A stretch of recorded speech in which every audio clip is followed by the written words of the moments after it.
So I was scrolling on Reddit, randomly reading about movies and stuff, and I saw someone ask the internet, who's your favorite Lex Luthor? And then one guy answered with, nothing beats Mr. Krabs. He's on the same level as Hamill's Joker. Now, as funny as that comment was, I just realized how easy we forget that the actors and actresses behind SpongeBob are no joke at all when it comes to their acting careers. Which, again, does make me wonder, just how many of the cast have already voiced other characters? Because obviously, our favorite voices have lent themselves somewhere else. None of them have spent their entire careers only inside Bikini Bottom. So I went digging through basically the whole cast, and as it turns out, you can find nearly everyone showing up in the most random places outside Bikini Bottom, outside the ocean, playing people who have nothing to do with a pineapple under the sea. Now, since I already talked about it, we gotta start with Clancy Brown, the voice under those big, meaty claws. Big, meaty claws! One way to describe his voice, or even overall character, is that he's a proper sailor, right? With all the authoritative voice and some kind of tough love here and there. Turns out that voice doesn't come from nowhere. His grandfather was a congressman. His dad, who was a Navy veteran, would also take over the exact same seat for 18 years, and later ran the Commerce Department under Reagan. So, obviously, Brown doesn't have to learn about institutional authority characters from a book. He hears it every day. And so of course, the one career he would pick was the one with nothing to do with any of that. To Northwestern's theater program, then Shakespeare on the Chicago stage, about as far from a congressional seat as a person can get. Except the industry didn't let him leave his family traits behind either. In the 1986 Highlander, he plays a brutal, sadistic, terrifying figure called Kurgan. And from that day forward, the world knows what Clancy Brown is for. A man with a distinctive voice and an unyielding presence and a single purpose. Dr. Neo Cortex, Captain Hadley in Shawshank Redemption, Surtur, a crime boss in The Penguin, are a few names to mention. And then when Superman the Animated Series was casting, Brown actually auditioned for Superman himself. He got about 3 words into it before the casting director asked him to read for Lex Luthor instead, for a very obvious reason. We create our own purpose in life. Now go create yours. Even his own castmates from SpongeBob have said the same thing. At a 25th anniversary panel a couple years back, they admitted they were straight up intimidated by him at first, specifically because of the Luthor thing. The reputation walked into the room before he did. But funny enough, according to him, he was kind of frustrated about it, because every time he tries to go in for the good guy, he comes out the other side playing the villain again. However, it wasn't even really a case about him having villain energy. It's just that his voice was so tough guy that if he played Superman, there wouldn't have been anyone left who could sound like a real threat to him. He was just too good of a villain to be left out. There's a 2023 interview where Brown talks about his whole philosophy on villains. He said that bad guys never think they're bad guys. He doesn't think he's greedy, but rather just focused, which might explain why Brown doesn't actually agree with people calling Krabs a villain at all. He's gone out of his way in a separate interview to defend Krabs against the show's own writers, calling him misunderstood rather than evil. Just someone who loves money, loves his daughter, and doesn't always make the best call. Hello, I like money.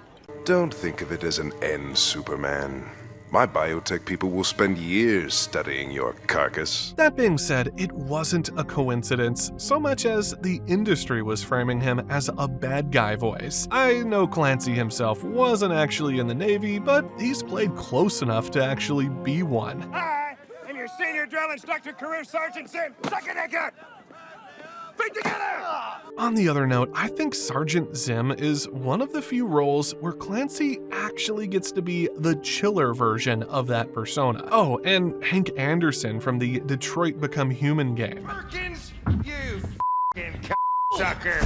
If you ever wondered how Mr. Krabs would sound when it doesn't have all the dolphin sensors, it's Hank. Though, unlike the next cast member, his acting career wasn't as obvious as Clancy Brown. Bill Fagerbakke, the man behind our pink, starry, dim-witted boy, I have to say, the man kinda makes me think differently about SpongeBob's best friend. The man is 6'6" tall, and before any of the acting stuff, he actually had a football scholarship to the University of Idaho, playing defensive line. He put in a couple of solid seasons there, good enough that the coaching staff planned to move him to offensive line the next year. But a knee injury in spring drills ended that before it happened. So he pivoted towards acting, and from what I've read, he basically just wandered into a play because he liked a girl who was in it. Which, honestly, I think a lot of us have done something like that at some point, or maybe that's just me.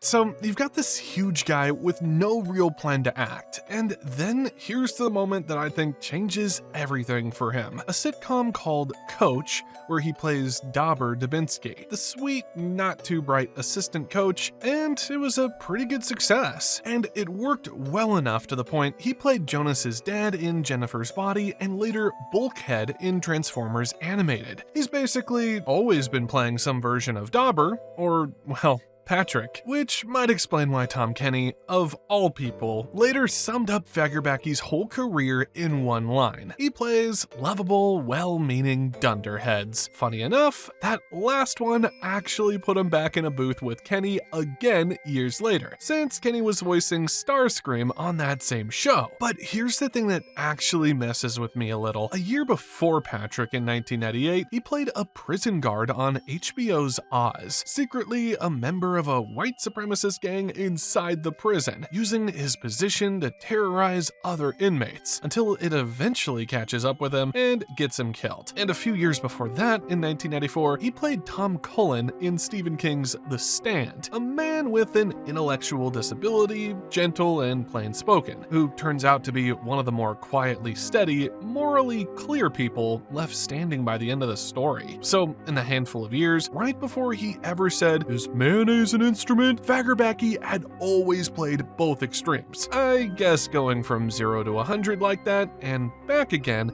takes a pretty specific kind of skill, which is what Patrick is actually capable of. But speaking about extremes, it's a perfect topic to roll to the next cast member. Now, we can't forget about Mrs. Puff, can we? The one lovely lady SpongeBob just seems to love accidentally torturing. The lovely lady behind Mrs. Puff's voice is Mary Jo Catlett. I really love how Hillenburg didn't even audition her. He'd seen her perform on stage for years earlier, and just wanted her, specifically before she ever read a line of Mrs. Puff's dialogue. But that's no coincidence, since she's been in the game for long enough to be a veteran on the stage. SpongeBob is the only ongoing, long-term role she's ever held, but that doesn't mean it's the only cartoon she's ever touched. She's popped up here and there in things like American Dad, Kim Possible, Rugrats, and Extreme Ghostbusters over the years, usually just small guest spots. The bulk of her actual career, especially early on, was spent on the stage instead, Broadway and off-Broadway through the 60s, 70s, and 80s, working as a singer and comedic actress. It's kinda hard to get any footage from her earlier stage days, granted some of it was more than 30 years ago, though she did recreate some of her best works in the early 2000s. Then again, it's not hard to recognize a talent of her caliber, just from her newer footage. They all laughed at Rockefeller Center. Now they're dying to get in. They all laughed at Whitney and his cotton gin. Fun fact is, there's an actual deliberate wink buried in SpongeBob because of it. Since Catlett originated the role of Ernestina in the original 1964 Broadway production of Hello Dolly, in the episode Something Smells, SpongeBob just straight up says, "Hello Dolly" as a line. Hi, pianist. Hi, guy with the flute. And hello, Dolly!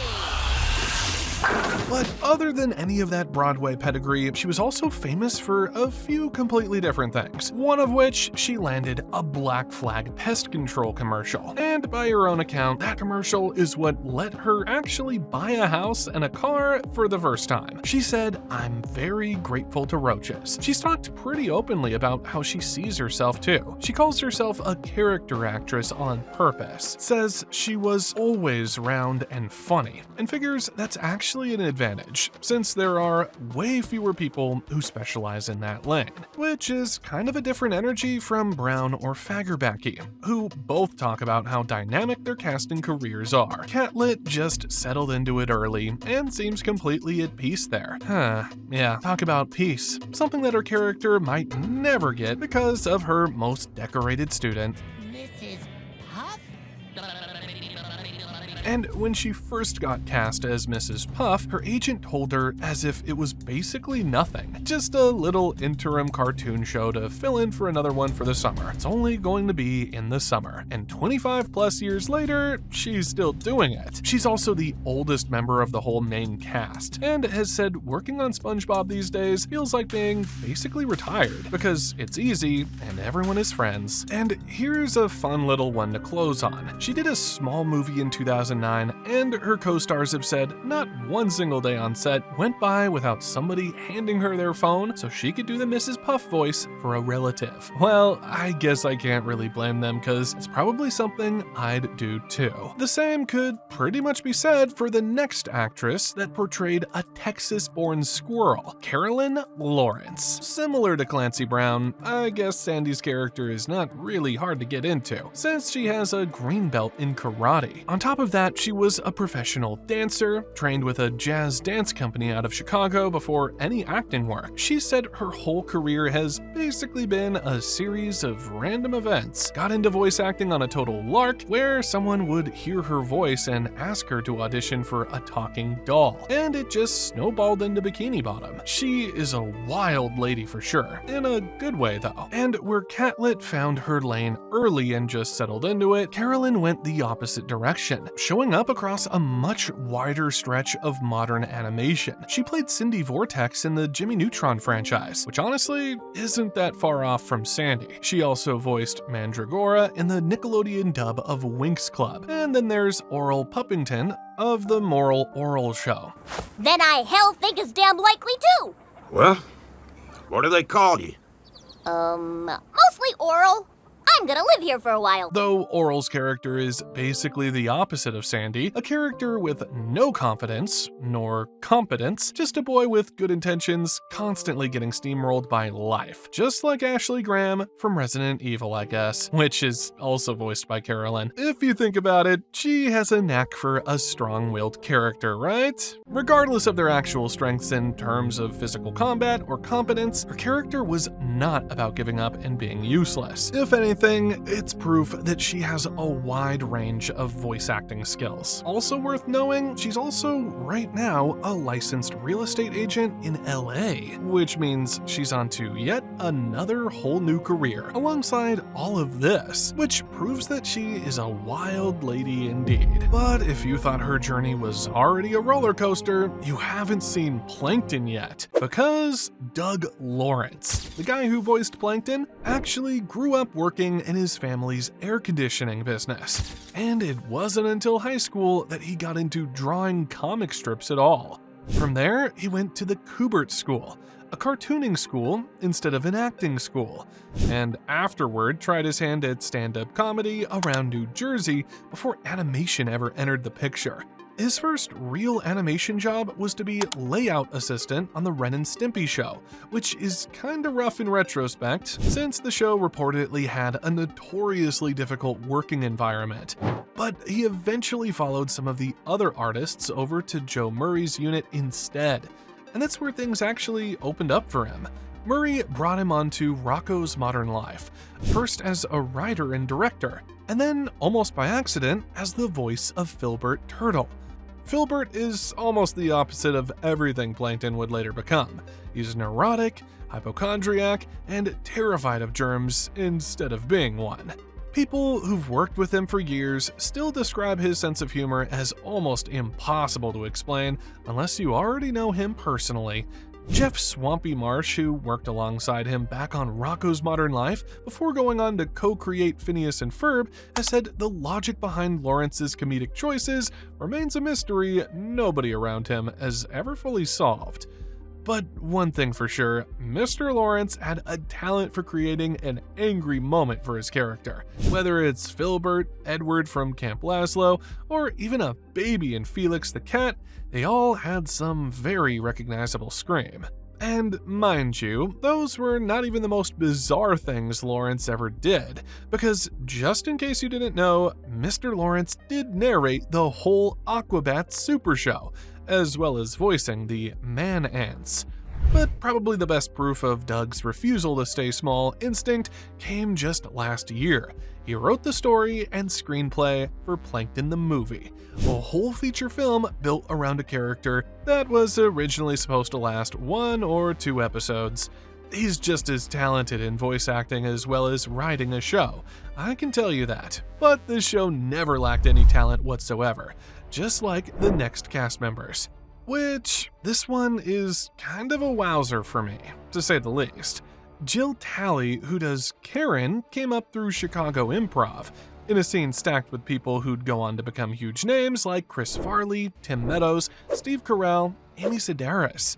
It's also crazy to think that on a Fox sketch show called The Edge, back in 1992, one of her castmates was a young, not yet famous Jennifer Aniston, right before Friends turned her into one of the most recognizable people on the planet. And it's actually on that same show where she met the man who'd later become her husband, the guy who ended up lending his voice to our yellow friend.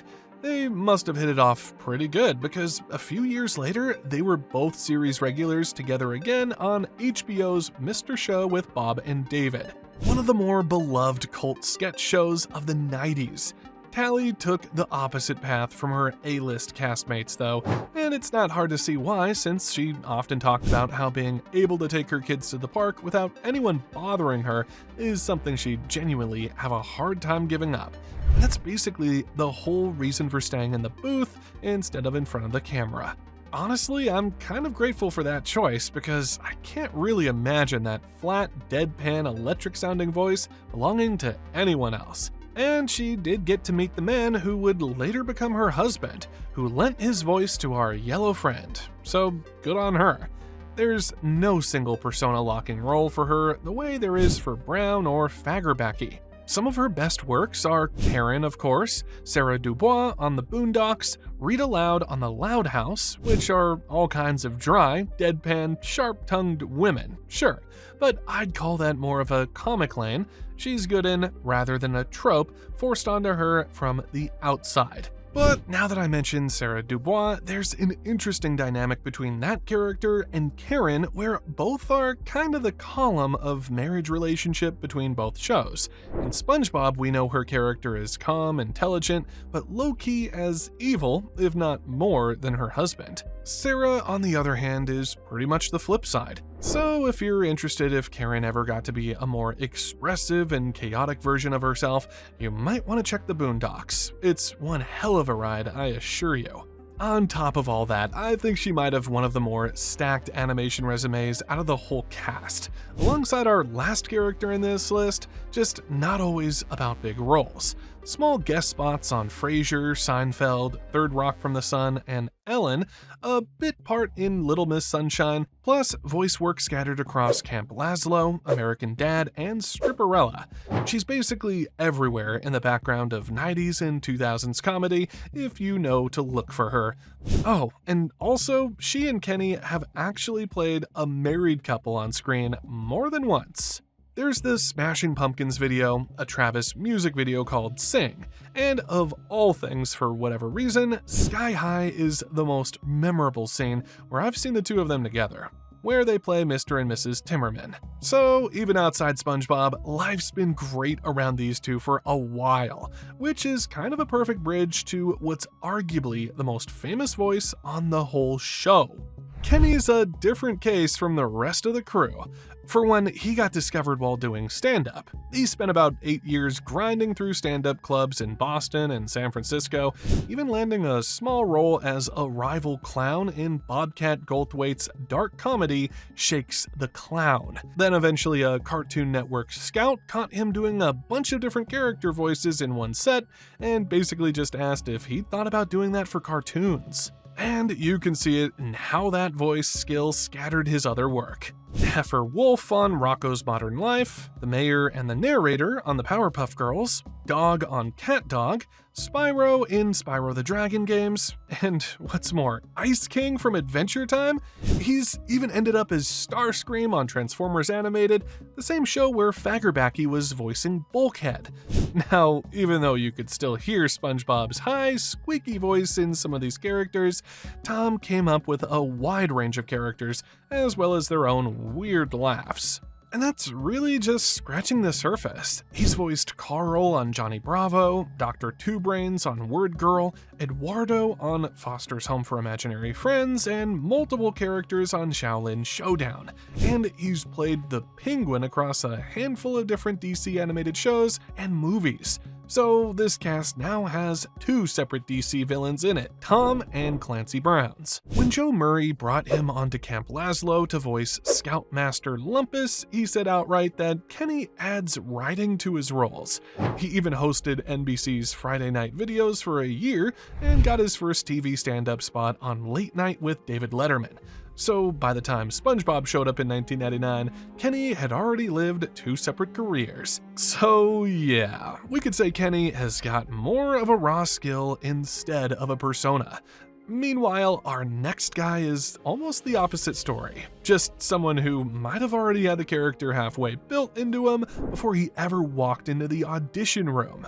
Roger Bumpus grew up in Little Rock, where his parents ran a dry cleaning business. In an interview I found, he described his dad as having this kind of southern male disgust about him, but still a loving person nonetheless. And he called his mom the life of the family, which ironically sounds like Squidward. He studied radio TV at Arkansas State and put in time at a local ABC affiliate before heading to New York to act. And from what I can find, one of Bumpus's earliest works is on a film called Disco Beaver from Outer Space. He did play a few cameos here and there in Disco Beaver, changing characters frequently, playing everything from a vampire victim to a drag racer. I don't know, man. The 70s are weird times anyway. But one of his first animations, or the ones that I could find at least, is for Hanover Fist from an animated anthology film called Heavy Metal that was released in 1981. He's also the chief on Where on Earth is Carmen Sandiego, and the school principal on The Kids from Room 402. He's somehow always landing on someone highly capable, mildly ambitious, and stuck in a universe that refuses to cooperate with him. But Membrane's the one where you can actually hear how far his skill goes. But the best clip in this whole segment is honestly from 2022. Arkansas Senate passed a resolution honoring him for his splendid career, and when he got up to accept it, he spoke as himself for a minute, then just dropped into Squidward's voice mid-sentence to say thank you before breaking into Woo Pig Suey. However, other than his voice acting career, one of the highlights in his life is the fact that he actually married his high school sweetheart, someone he'd gone to school with 50 years earlier, which, I don't know, feels like only the things I also have to happen to Squidward.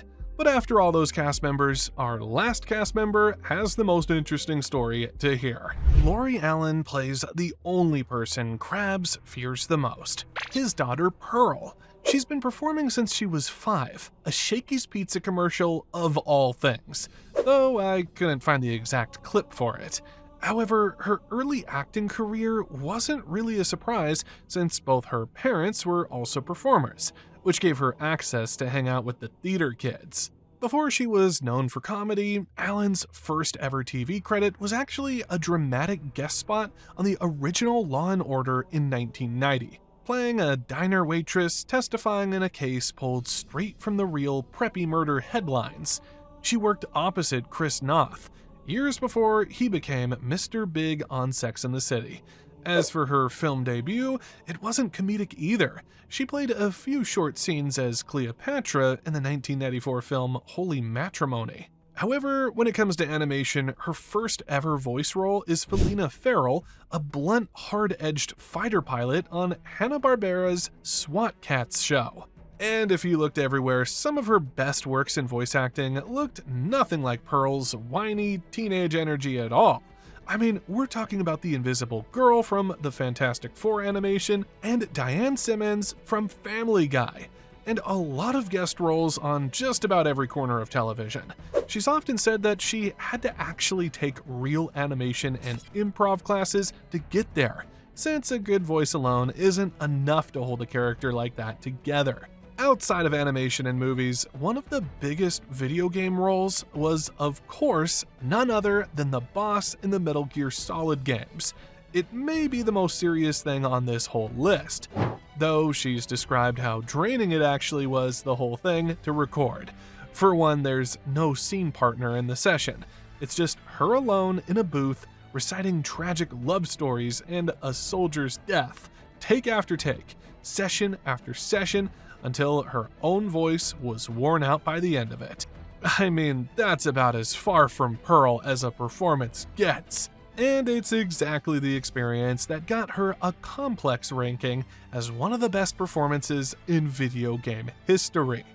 On the lighter end, she also played Cherry, the talking armchair, in the 2010 revival of the Pee Wee Herman show and the Funny or Die short that came out of it. She grew up watching the original show as a kid and ended up genuinely close friends with Paul Reubens because of it.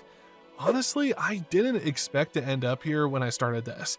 I just wanted to know who else these guys played. But look at what actually came out of it. Their whole acting career is the reason for a joke like, "Mr. Krabs is my favorite Lex Luthor." Actually makes us appreciate their works more. There's only one SpongeBob SquarePants, but that doesn't stop animation studios from trying to clone him.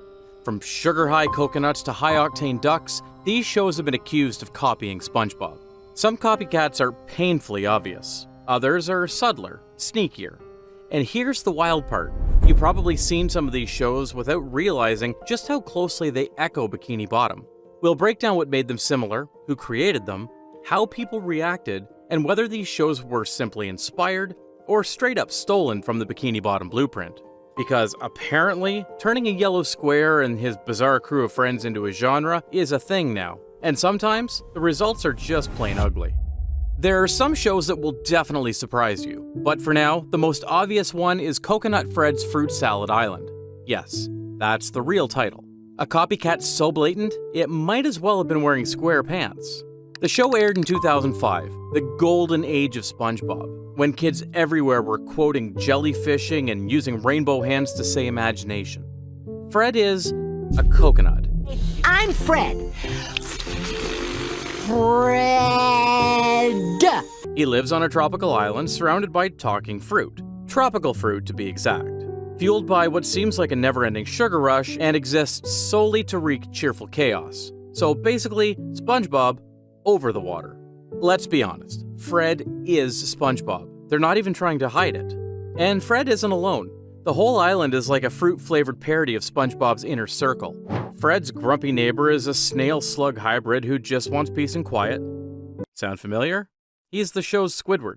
But here's the thing, Squidward's bitterness works because we get it.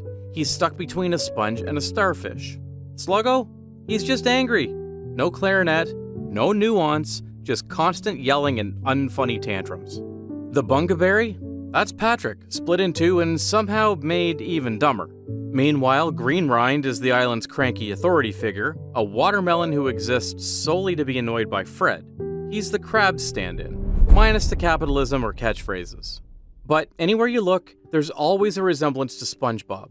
Same slapstick humor, same musical strings, same surreal visual gags. The only difference? Everything's fruit-flavored now. Because originality. And here's the kicker. This wasn't some low-budget knockoff from a forgotten corner of TV. Coconut Fred was a full-on Warner Brothers production. Big studio, big budget, big banana energy. Word on the street is, this wasn't a quirky coincidence. It was intentional. Warner Brothers wanted their own SpongeBob show, so they took the recipe and substituted the ingredients with fruit. Even Coconut Fred's voice actor himself, Rob Paulson, admitted this fact in his podcast.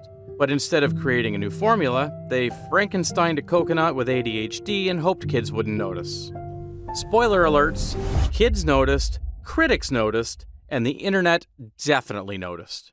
Coconut Fred got roasted for being a shallow, soulless SpongeBob clone. Reviews slammed it as annoying, try-hard, and lacking any real charm or wit. It was cancelled after just 13 episodes. In cartoon years, that's like dying before the theme song even loops. This wasn't just inspired by SpongeBob, it was SpongeBob's evil fruit-flavored twin, minus the clever writing, emotional heart, or world-building that made SpongeBob iconic. What happened with Coconut Fred isn't unique. When a cartoon hits massive success like Rugrats, Adventure Time, or Rick and Morty, you'll often see a wave of imitators. Studios chase formulas instead of ideas. They try to recreate a vibe rather than innovate a new one.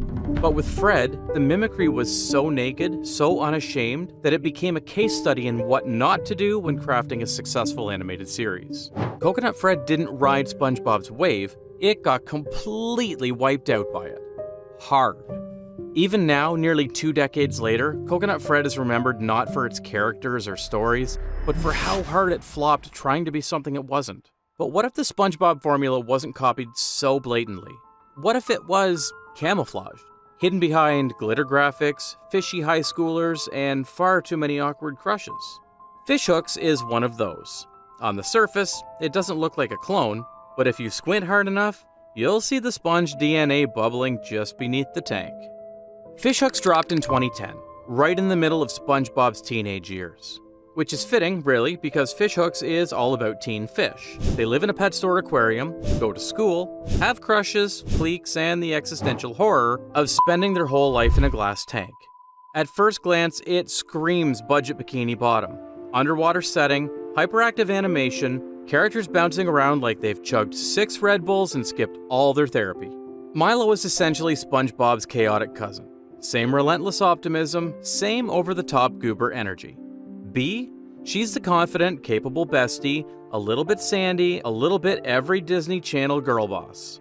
Oscar? Anxious, awkward, kind of a Patrick Squidward sandwich with extra social anxiety sauce on top. Over the years, fans have pointed out that certain episodes of Fishhooks feel a little too similar to SpongeBob episodes in terms of plot lines. The episode Milo's Magic Shake shares the same concept as SpongeBob's To Love a Patty. Both center around a character falling in love with a food item, keeping it close 24/7, later spiraling emotionally, and ending in disaster. But while SpongeBob feels handcrafted, Fishhooks feels like an internet fever dream. Characters are dropped onto photoreal backgrounds like a Tumblr collage with commitment issues. 1 minute it's neon sparkles, the next it's a close-up of a googly-eyed filter fish. It's not a direct clone, but it's definitely from the same recipe. Family-sized chaos with a side of absurdity. Fishhook was more of a Disney-style drama, just wetter and more pixelated. Episodes tackled themes like friendship, heartbreak, fitting in, and aquarium-specific crises like, what if I get bought by a child and removed from my friend group forever? Sounds kind of familiar.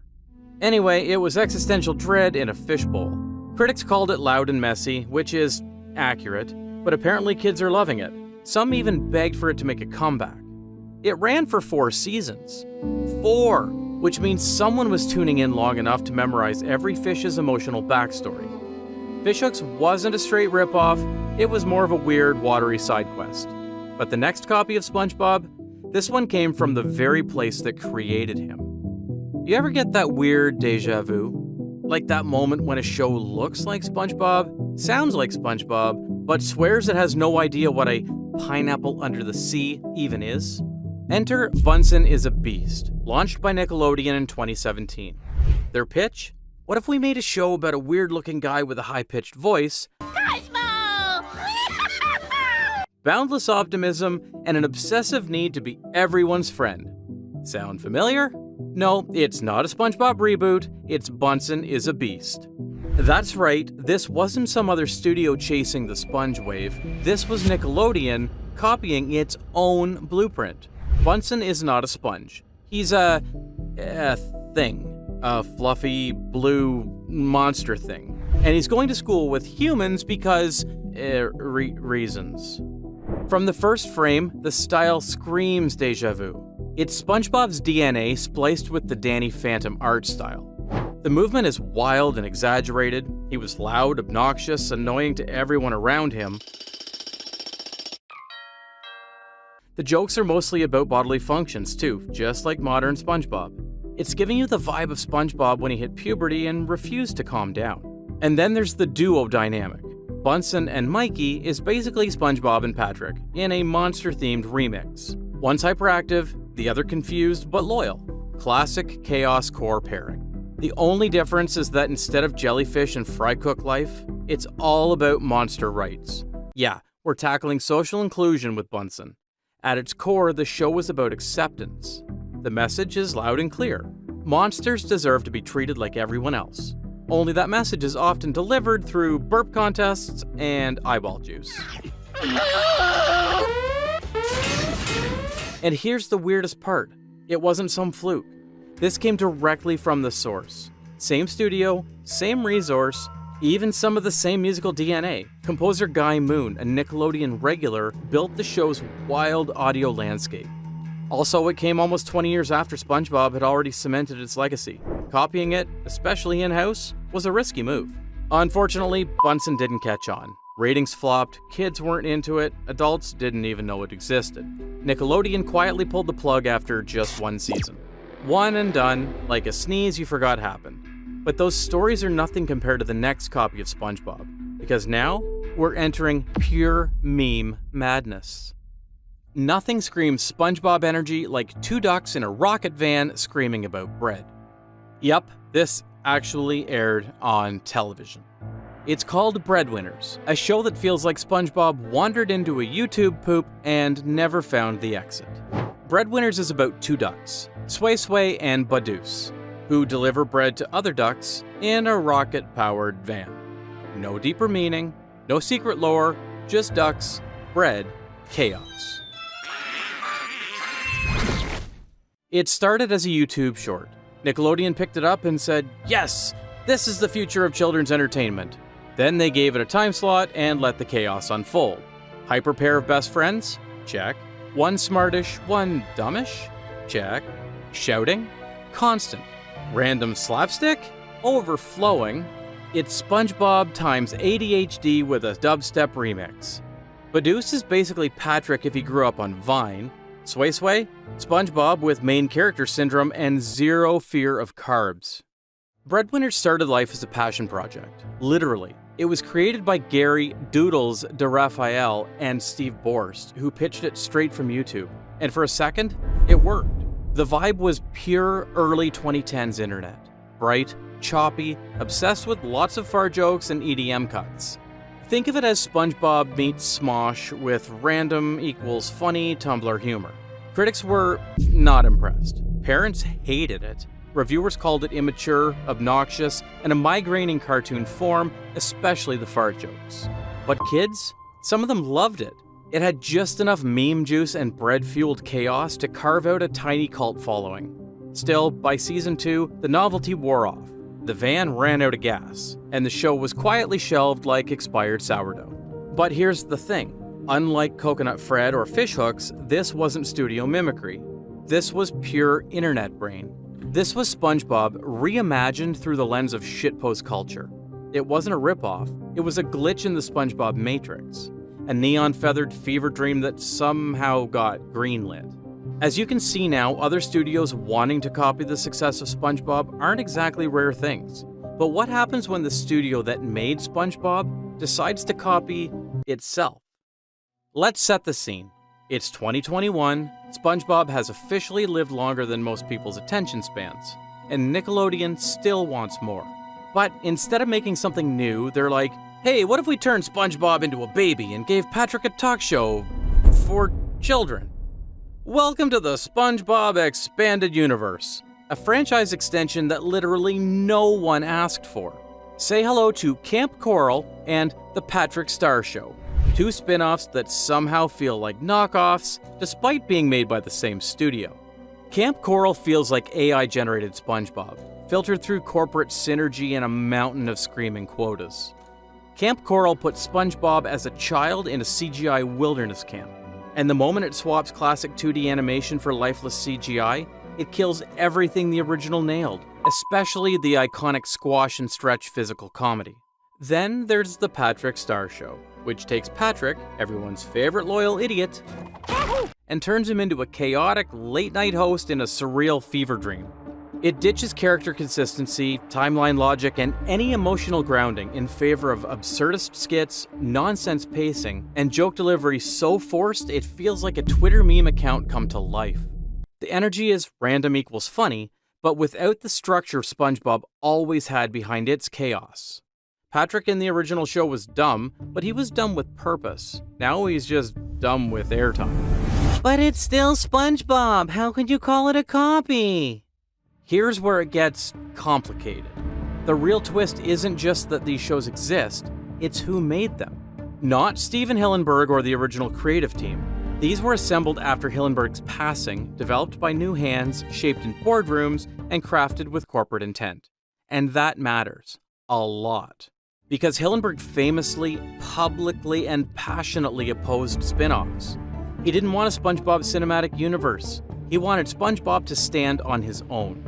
A weird, self-contained pineapple full of magic. So when these shows popped up on Paramount Plus, it didn't feel like a tribute. Some of it didn't even feel like SpongeBob. Also important, these weren't just shows, they were strategic IP plays designed to fuel subscriptions, boost watch hours, and squeeze every last drop out of the sponge. More content equals more eyeballs equals more cha-ching. Cha-ching, cha-ching, cha-ching. And what about the fans? Let's just say they did not hold back. Camp Coral got dragged for being lifeless. Critics were lukewarm at best, mostly meh. Meanwhile, Patrick Star Show, despite getting hit for being confusing, unfunny, and way too weird, some people actually liked it, especially the second half of the season. In the end, these shows aren't just ripoffs, they're ghost echoes, shadows of the thing they were trying to honor. They don't expand SpongeBob's world, they stretch it thin, and in doing so, they dilute the very magic that made the original unforgettable. So, what's the deal here? Why are so many shows, from indie creators to major studios, even Nickelodeon itself, trying to recreate SpongeBob, only to flop harder than a fish on land? Turns out, SpongeBob is deceptively easy to copy on the surface, but almost impossible to clone at the core. The formula looks easy: bright colors, dumb sidekick, slapstick chaos, and weird faces. Boom! Kids love it, right? Wrong. What makes SpongeBob work isn't just the gags, it's the soul. The wholesome chaos, the characters' chemistry, the weirdly sincere optimism buried under all the absurdity. SpongeBob isn't just random, he's purposefully random. It's chaos with a compass, and that's what everyone misses. You take SpongeBob out of Bikini Bottom and toss him into a bread van, a fish tank, a CGI summer camp, or a monster high school, and it crumbles. Because most copycats only replicate the recipe, not the ingredients. They crank the volume, but miss the heart. Trying to copy SpongeBob isn't just hard, it's nearly impossible. Every copycat we covered, they either chased the chaos without the core, or tried to clone the charm and ended up with glitchy weirdness. Coconut Fred straight up copying it and got toasted. Fishhook swam in the same lane, but stayed in its own tank. Bunsen had the energy, but none of the depth. Breadwinners brought the memes, but not the meaning. And Camp Coral, it's like Spongehenge to SpongeBob. In the end, the truth is simple. There's only one SpongeBob SquarePants. So what do you think? Did any of these shows deserve a second chance? Or should they stay buried in the Bikini Bottom bootleg bin? And if you actually liked Breadwinners, please touch some grass and seek help. Mrs. Puff might just be the most controversial character in the entire SpongeBob universe. Her existence sparked debate. Her story inspired criminal conspiracy theories. And now, a growing number of fans just want her gone. A woman so unlucky, so psychologically ruined by this show, it's almost hard to tell whether the writers want us to feel bad for her or just laugh at her pain. But how did we even get here? How did a background boating teacher become a walking controversy, you might ask? Well, to understand that, we have to go back. way back to the earliest season of SpongeBob. Mrs. Puff debuted early in the series, introduced as SpongeBob's boating school teacher. It's mainly a comedic setup from the writers so they could make the plot include a school setting without fully committing to a school show. Because after all, SpongeBob is a fry cook, not a high school boy. But even back then, this seemingly harmless lady was already stirring up mild controversy, and not always for the reasons the creators probably expected. Her name alone, Mrs. Puff, sparked a debate online. Wait, her name you say? Yeah, it's crazy, right?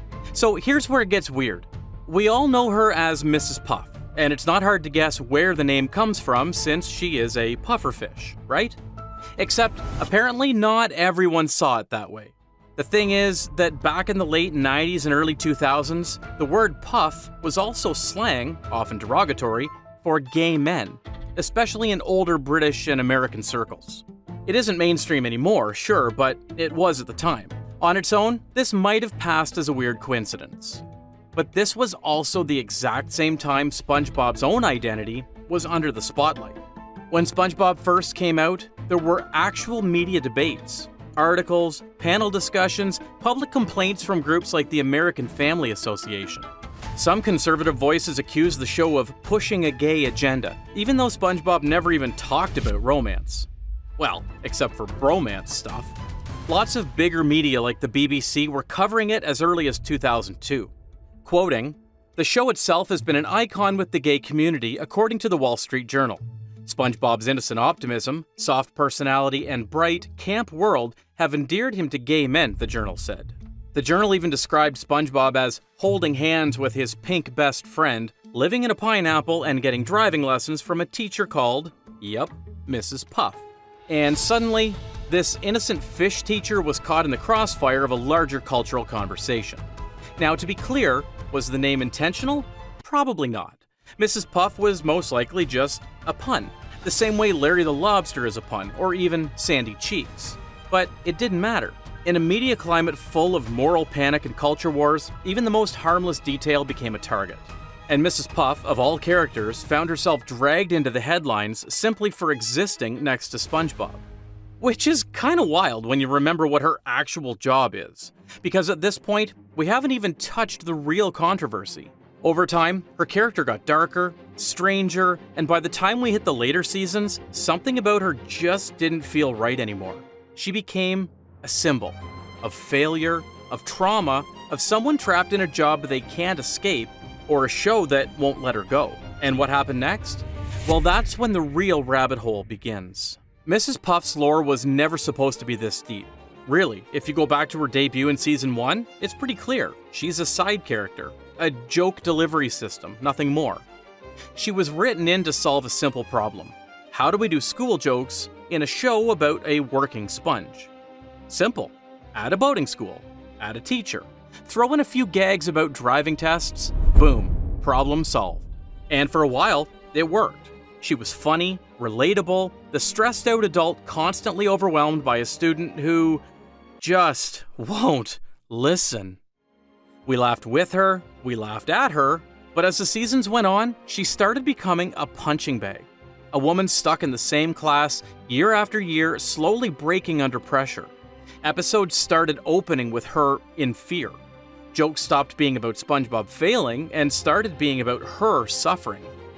The boating school didn't evolve, but she did. Or maybe she unraveled. You start noticing things. She's always anxious, always sweating, always on the verge of a mental breakdown. Every time SpongeBob walks through her door, she looks like she's about to lose a year of her life.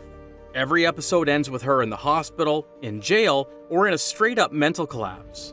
But here's where it gets weird, because unlike Squidward, who is also tortured, Mrs. Puff doesn't bounce back.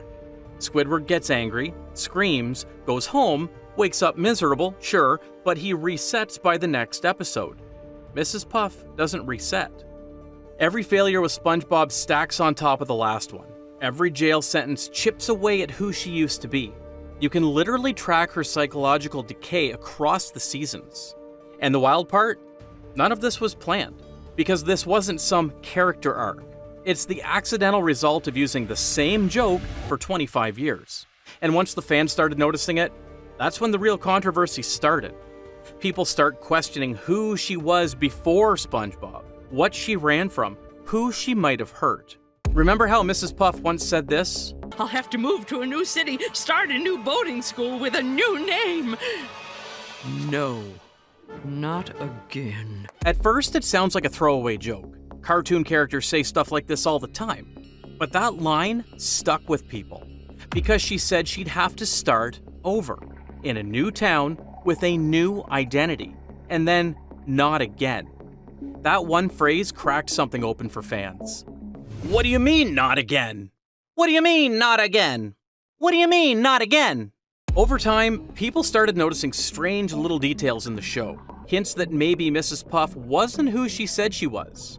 Turns out, there's more than one hint in the show that something shady went down in her past. One of the biggest clues shows up in Lighthouse Louie from season 12.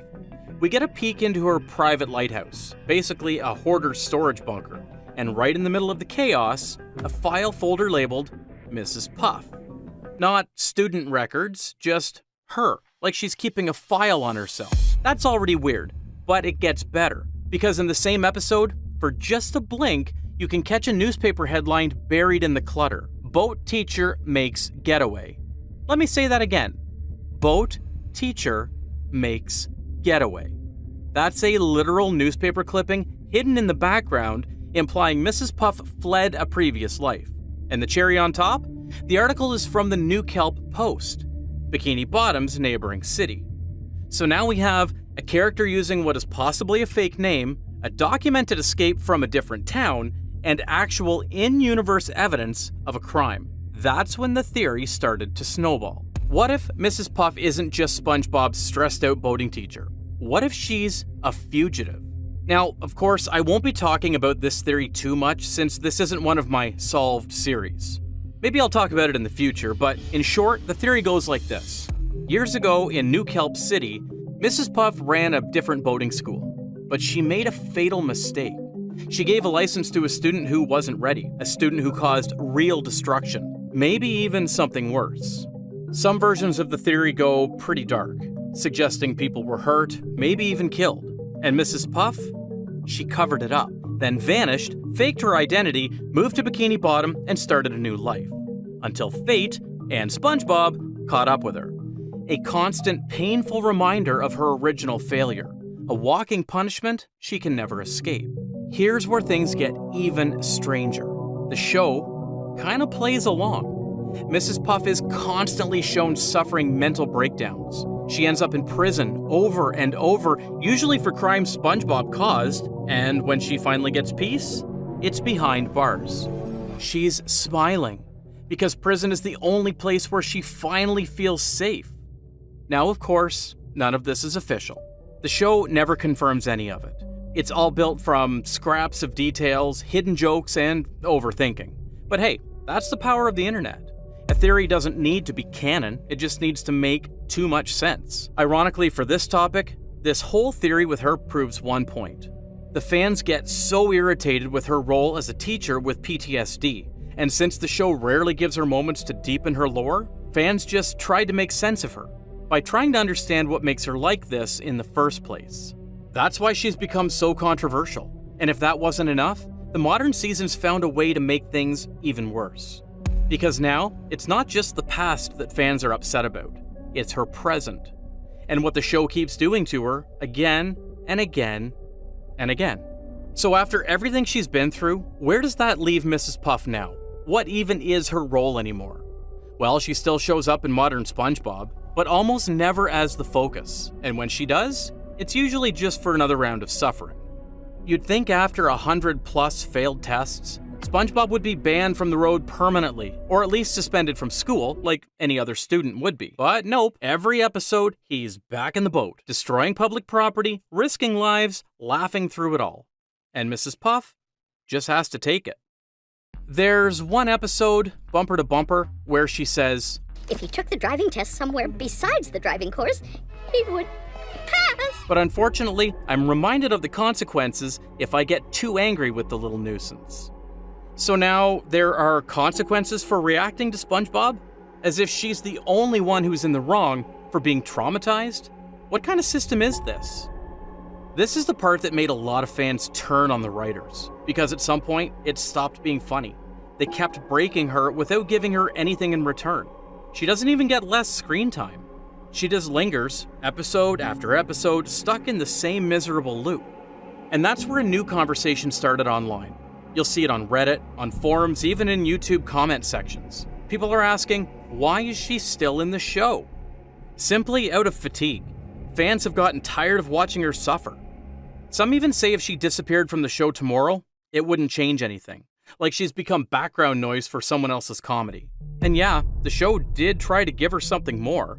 A long-running relationship with Mr. Krabs, starting from the early seasons all the way to now. But even that barely changed anything. It's just there. Another status quo that never goes anywhere. For a character who started as a joke, now she's turning into something even more strange. A ghost. Still present, but barely part of the story anymore. Still alive, but narratively kind of already gone. And that's what makes her sad fate so unique and so controversial. She's stuck in time, frozen between who she used to be and a version of her that the show just doesn't know how to update. So why does Mrs. Puff spark so much controversy? Is it the trauma, the jail time, the criminal theories? Sure, all of that adds fuel to the fire. But the real reason is that nobody can agree on what she's even supposed to be anymore. A tragic adult figure, a symbol of burnout, or just a punching bag the writers won't retire. Ask 10 fans what they think of her, you'll get 10 different answers. Some feel bad for her, some think she deserves better. Some think she should have been written out years ago. And that's exactly why she's controversial. Bikini Bottom is one of the most beloved places in cartoon history. It is also, statistically, one of the deadliest places on television. And I have the proof. Now, before you say anything, yes, this is a kids show. Yes, most of these deaths last about 2 seconds before the episode moves on. And yes, nobody in Bikini Bottom seems particularly bothered by any of it. Well, that's exactly the problem. Or, depending on how you look at it, that's the charm of the show. Bikini Bottom has been running a silent, cheerful massacre for over 20 years, while we all just watched and laughed. And you won't see it the same way again after watching this video. However, before we get into the actual body count, I think we need to address the elephant in the room. Because Bikini Bottom already had dead people before we even started counting. You know the Flying Dutchman, right? Green pirate ghost, sails a legendary haunted ship, shows up every few episodes to terrorize everyone. Well, before he made his big debut in Scaredy Pants, we got a glimpse of his backstory in Squidward the Unfriendly Ghost. It says when he died, they used his body as a window display. Now he haunts the 7 seas because he was never put to rest. It's pretty sad, honestly, but to be fair, this comes from a comic book in Squidward's attic, so maybe just take it with a grain of salt. And then there's Smitty Werben Jagerman Jensen. He was number 1. A number 1, a legend, a man whose entire legacy in this show is a soda drinking hat. We don't know who he was or what he did when he was alive. All we know is that he's an undead fish who will do anything to prevent his hat from being taken away a second time. Spoiler alert, he's not very good at it. And that right there tells you everything about how this show treats death from the very beginning. Death was never really the final gate, the thing that separates you from the rest of the living world. It's more like a minor inconvenience. With that said, not everyone who dies in this show gets to come back. Some of them just quietly disappear, and the show moves on without so much as a second glance. Remember Sandy's rocket? The episode is about SpongeBob and Patrick sneaking into Sandy's rocket and accidentally launching it, convinced they've landed on the moon when they've actually just landed on the other side of Bikini Bottom. Classic misdirection episode, genuinely funny. But before any of that happens... No way, SpongeBob. Especially after your little mishap with my whirlybird. Sandy mentions really briefly one of the reasons that she didn't want SpongeBob to touch any of her inventions anymore is because the last time SpongeBob played with the whirlybird, he killed 96 people. 96 casualties from a whirlybird incident that Sandy most likely had to arrange a funeral for at some point. And should I say at least 96. Because that was just the number of tombstones visible from that tiny window. Yes, I've counted them. And then the episode just continues. No one ever goes to jail. Sandy still lets SpongeBob visit her in her dome, and the 96 people are just never mentioned again for the rest of the series.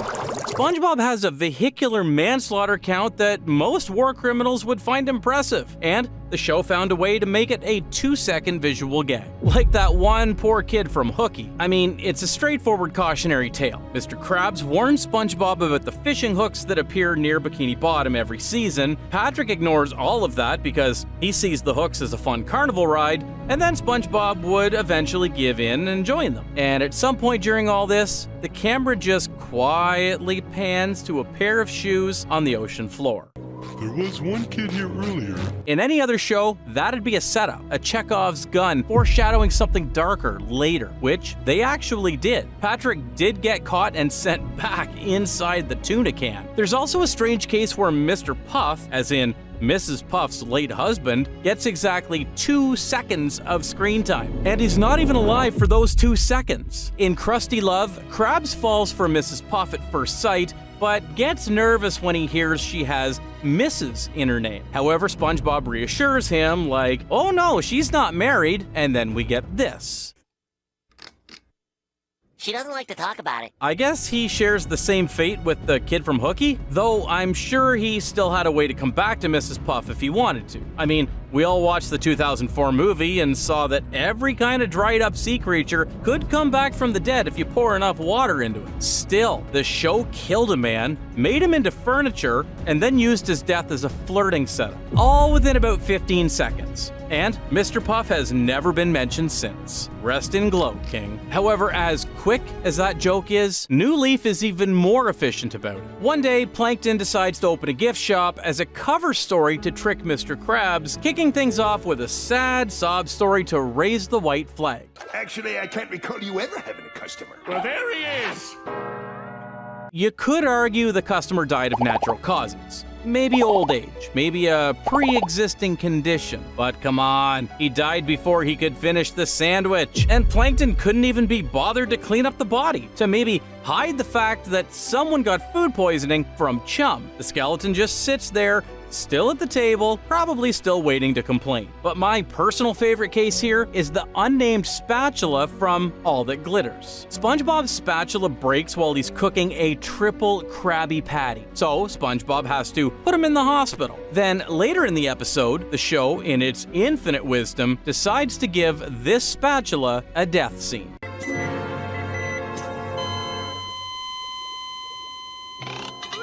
Spatula? It can't be true. It's too late. It's not exactly SpongeBob's spatula, but the point still stands. We get a full emotional farewell from a kitchen utensil. Meanwhile, somewhere in this same show, a man fell off a cliff and got an explosion. The spatula got a better death than most of the actual characters in this video. And honestly, that's pretty on brand for this show. Which is fine, honestly, until you realize that some of these deaths weren't quite as accidental as the show makes them look. Let's just start with the Fry Cook Games. The episode is essentially the Olympics, but for fry cooks. SpongeBob represents the Krusty Krab, Patrick represents the Chum Bucket, and they compete across a series of increasingly unhinged athletic events. One of those events is the Deep Fry Pole Vault.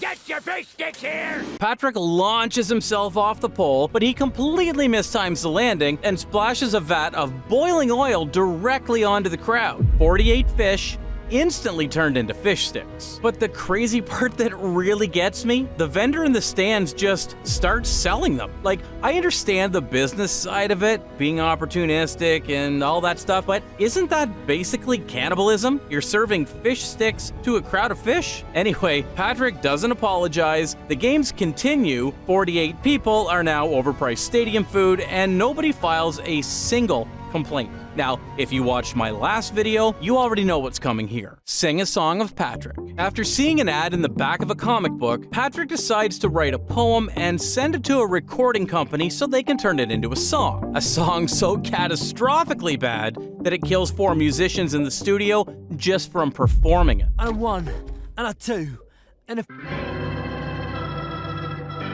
They wanted you to have this. Now, I've covered this one in detail already, so I'll keep it short. But it absolutely belongs here because Patrick almost never faces any proper consequences for it. 4 people died making his art, not to mention some other fish that suffered huge injuries for just hearing the slightest bit of it. And he still got $100. That's the music industry for you. Then there's Band Geeks. If you know SpongeBob, you know Band Geeks. Arguably the greatest episode that this show has ever produced. This is the Squidward finally gets his moment episode. The legendary Sweet Victory plays, everybody loses their mind. However, people rarely talk about the fact that 3 people died getting there. During band practice, Fred and an unnamed fish spin the flag so hard they take off quickly and then crash into a blimp. I think it's safe to assume that the blimp pilot also dies when it explodes. But then Sweet Victory plays and we all forget about it completely because it's just that good of a song, which, honestly, might be the most bikini bottom thing on this entire list. Old Man Patrick is a much quicker one, but it earns its place here. There's a scene where a lady puts a flotation device on her little girl to help her swim. Now you've got water wings. Try them. But just in case you forgot, this show takes place underwater, so the girl just floats away immediately while the mother watches. Death by physics and common sense doesn't happen often in this show, which is exactly why it's so memorable when it does. And then we get to Granny. Have You Seen This Snail is an episode about Gary running away from home after SpongeBob neglects him. Eventually, Gary ends up being taken in by a sweet old grandmother who seems genuinely kind and caring. She is, in fact, not kind and caring. 14 snail shells hidden in a closet. 14 snails that came before Gary, all of whom presumably met the same fate, eaten and their shells quietly tucked away where nobody would find them. What the episode reveals is that Granny has done this before, multiple times. She takes in stray snails, showers them with affection, feeds them her special cookies. In any other genre, this woman is the villain of a true crime documentary. Good thing Gary made it out alive. Everything we've covered so far has been pretty casual, but every once in a while, bikini bottom deaths get deliberate enough for you to start to feel genuinely uncomfortable about what you just watched. Let's start with the Dirty Bubble. If you know Mermaid Man and Barnacle Boy, then you know who he is. A massive, sentient, dirty bubble with a menacing reputation that precedes him. He's been the arch enemy of Mermaid Man and Barnacle Boy since the very beginning. He has also been defeated at least twice by complete accident. The first time is on Mermaid Man and Barnacle Boy 2, where SpongeBob tries to save our old superheroes, so he walks up to ask for an autograph, pencil in hand, and pops him with the tip. Stay back! The point! What's the point now? Then Dirty Bubble comes back in Patrick Man. It's an episode where Patrick pretends to be a superhero, the Dirty Bubble reveals himself at the Krusty Krab, then there's a whole fight sequence. And at the end of it, just when Dirty Bubble's about to launch his attack, Patrick ducks down to pick up a half-eaten Krabby Patty off the floor and accidentally pops him with the cone on his head. Lunch! Patrick wasn't even looking at him. He was thinking about food. That's a specific kind of indignity that the show took the time to do twice on purpose. However, as bad as it sounds, Dirty Bubble still had it better than Scooter in Bubble Buddy. One time, SpongeBob creates a bubble friend named Bubble Buddy to keep him company for the day. They go to the beach, they do a bunch of fun stuff, but at some point, Scooter asks to be buried up to his neck in the sand for fun. They did it pretty good, and SpongeBob leaves Bubble Buddy in charge of digging him out before the tide comes in, while he goes off to get some cotton candy. Bubble Buddy was, in fact, not digging him out. Scooter meets his end in a pretty agonizing way, and his ghost comes back later to confirm it. Kids, he made me experience high tide! Oh! Now, for most of the episode, Bubble Buddy appears to be completely inanimate. Just a bubble that SpongeBob moves around and speaks for, which would make this an unfortunate accident. SpongeBob made a bad call leaving an inanimate object in charge of someone's life. Except at the end of the episode, Bubble Buddy reveals that he has been sentient the entire time. He can think, move, and speak like any normal fish. which means he watched Scooter drown, consciously, and chose to do nothing. He then politely tips his hat, says things are getting a little weird around here, and leaves Bikini Bottom entirely. No consequences whatsoever. This is a children's cartoon, by the way. And then there's Plankton's family backstory that triggers his whole whale trauma. In One Course Meal, there's a moment where Plankton briefly mentions that his entire family was once eaten by a whale during a family picnic.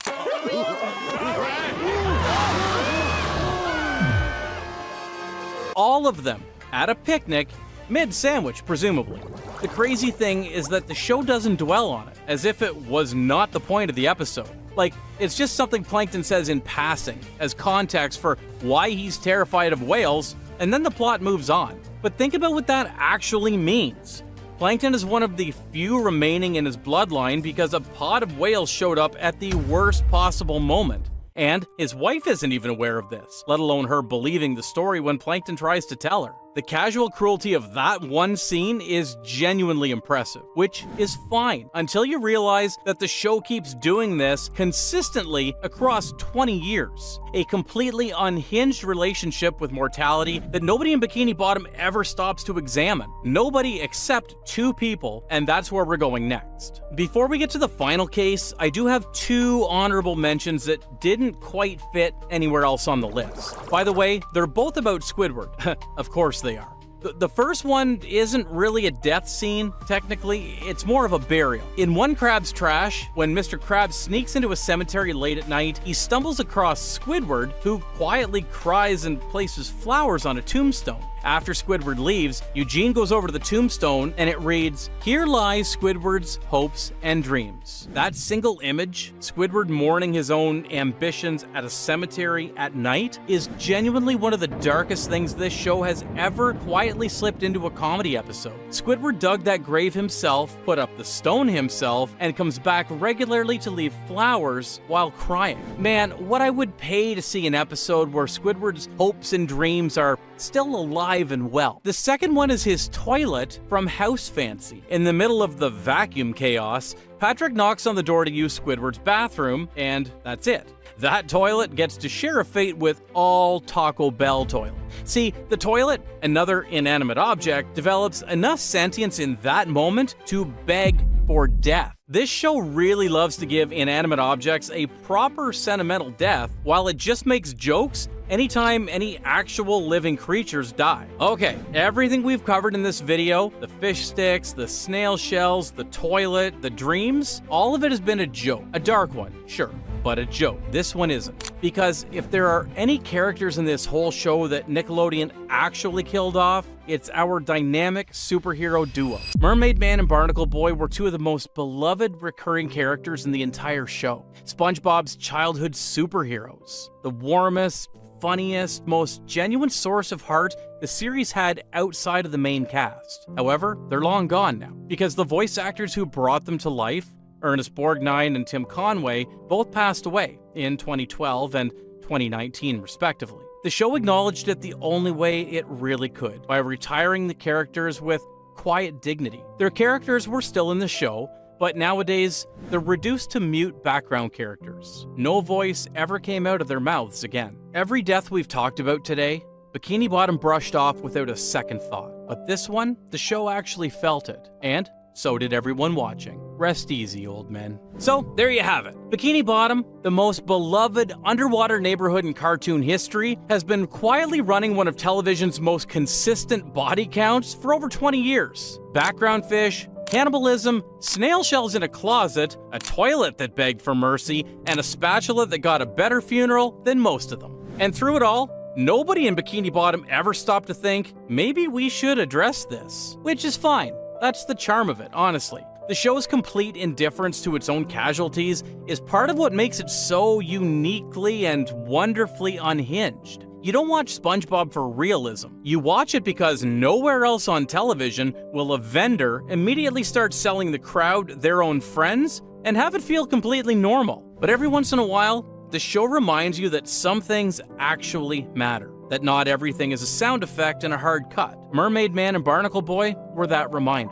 most SpongeBob fans can name SpongeBob, Patrick, Squidward, and Mr. Krabs, as well as explaining what they do for a living, right? But what about the fish standing behind them? For 25 years, the show has called these fish, or underwater creatures, incidentals, and there are over 300 of them. But if you're watching a ton of SpongeBob, like me, after going through way too many episodes, you actually start watching the incidentals, really watching them, episode after episode, and actually find something really, really unique. The show reused them so many times, in so many random roles, that some of them accidentally turned into people with jobs, tempers, or if you're lucky, a secret romance. If there's a beach, there's a good chance Larry's the one lifeguarding it, which is exactly his job in SpongeGuard on Duty. And who could forget his entrance in A Life in a Day, roaring up on a motorcycle telling everyone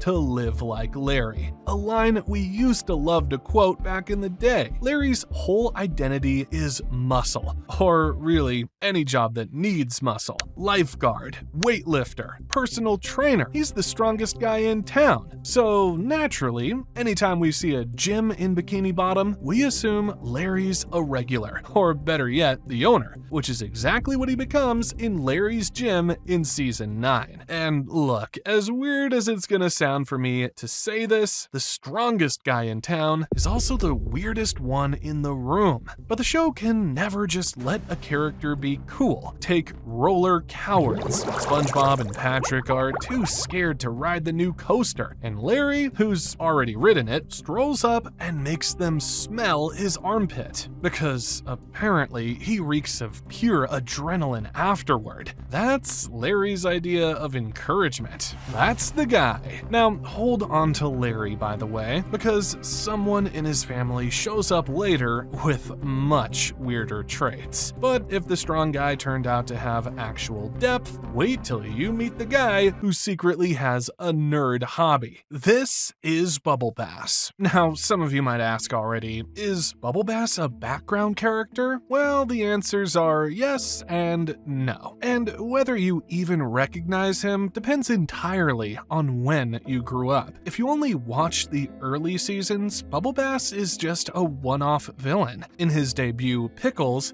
he's a pure smug menace who orders the impossible patty only to hide the pickles under his own tongue to convince SpongeBob he's losing his mind and to get free food. But then he quickly vanishes for about 16 years. I mean, he pops up for a cameo in Plankton's Good Eye and basically nothing else, because Plankton had taken the whole Krusty Krab villain job. Good news is Bubble Bass finally comes back as a real character around season 9 as something much funnier. Modern Bubble Bass lives in his mom's basement. We learn that outright in Moving Bubble Bass, where, by the way, he tricks SpongeBob and Patrick into doing his entire move for him. As far as I can tell, he's unemployed.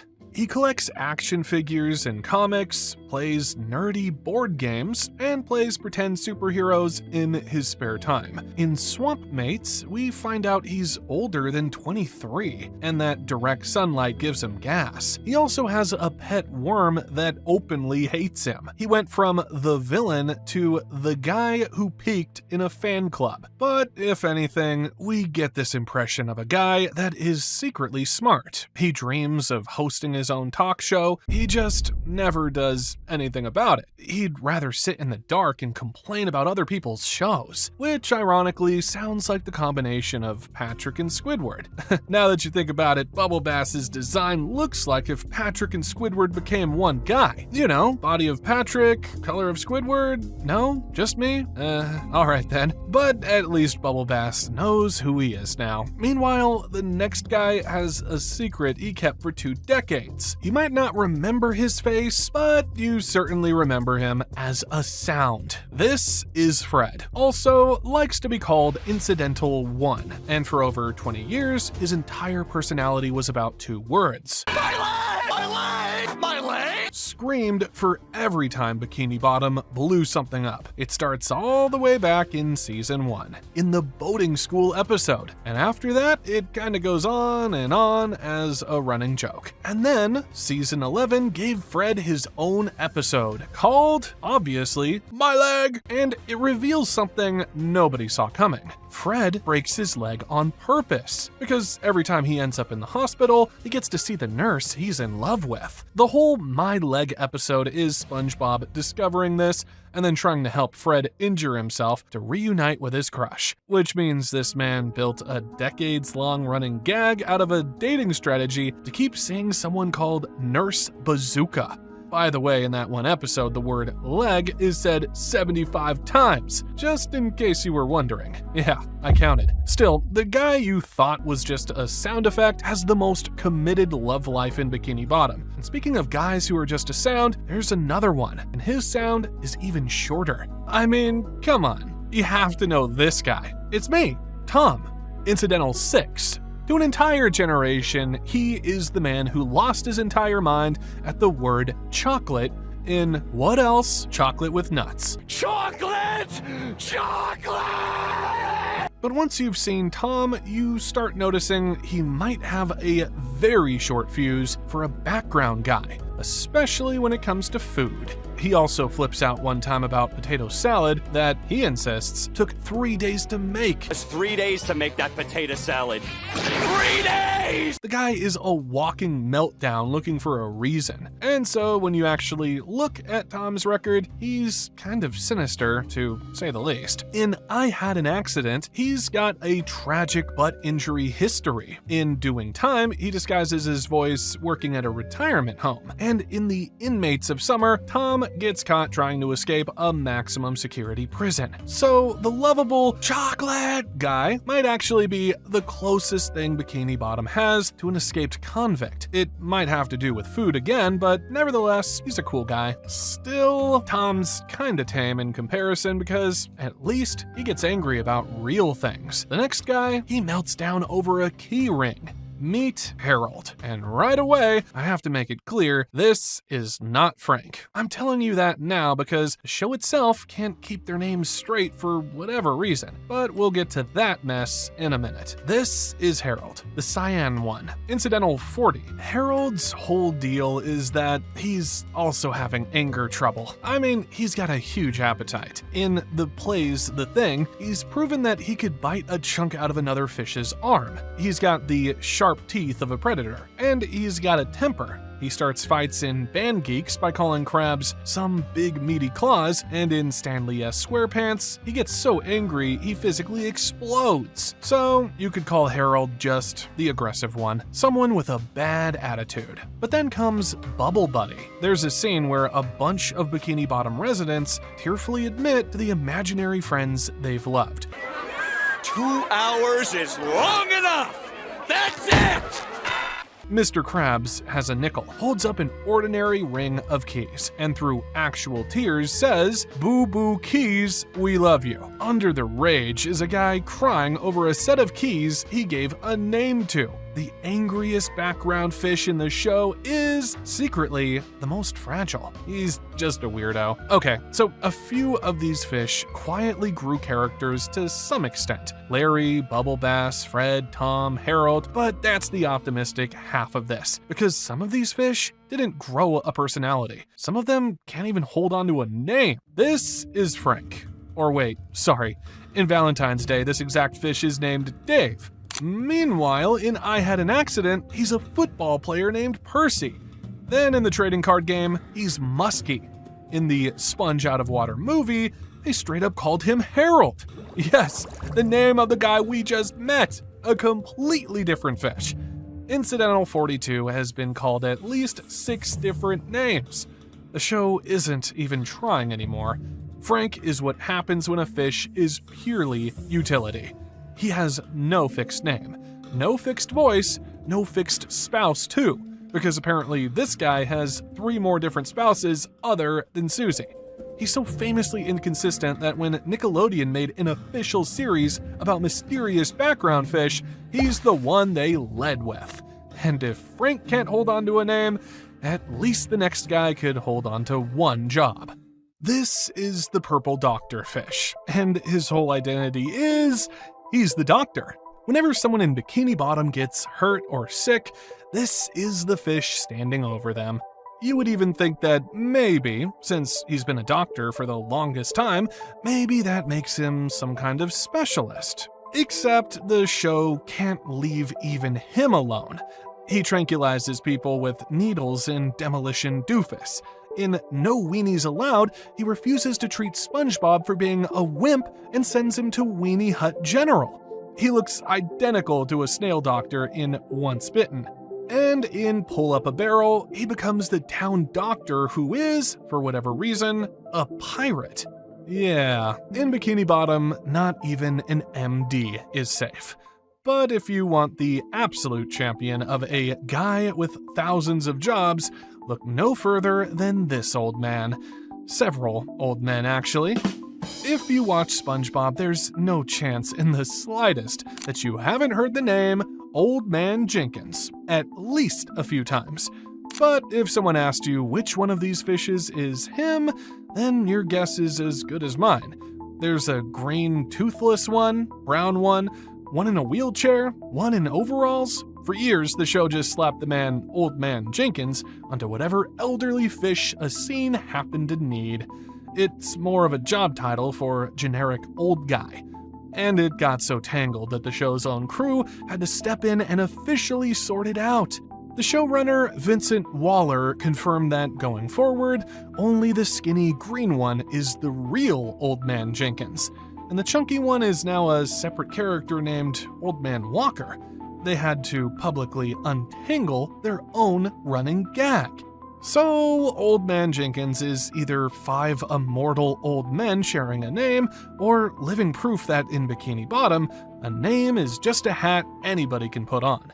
And the scariest example of that was never even a monster. This image is burned into your brain somewhere in your childhood. The hash-slinging slasher is one of the most genuinely scary moments in early SpongeBob. Except the whole slasher was a story Squidward made up to scare SpongeBob. So, when the door actually opens and that terrifying figure walks in, it's this guy. A completely normal guy named Richard, who just wanted to apply for a job as a fry cook. And true to this show's energy, even Richard can't keep his name. The credits on Graveyard Shift call him Richard. A later release calls him Hervey. Even if you looked it up on Wiki, he doesn't have a canon name at all. He's just Incidental 189. So we've got fish with no consistent name, no consistent face, no consistent job, which raises an obvious question. Is anybody down here just normal? Actually, yeah, there is one guy, the mailman. Out of 300 shape-shifting, name-swapping incidentals, Mr. Mailman is almost the only one with a job that never changes. He's the mailman. Every time. Having one stable job apparently gave him one stable opinion, because Mr. Mailman shares Squidward's exact weary disdain for SpongeBob, which honestly makes me wonder why he didn't have more time chatting with Squidward. Oh wait, they did. But the best of them, the one I want to end on, is the one who's everywhere and nowhere at once. This is Nat Peterson, if we're being formal. And Nat is the most used random fish in the entire show. If there's a crowd, statistically, Nat is in it.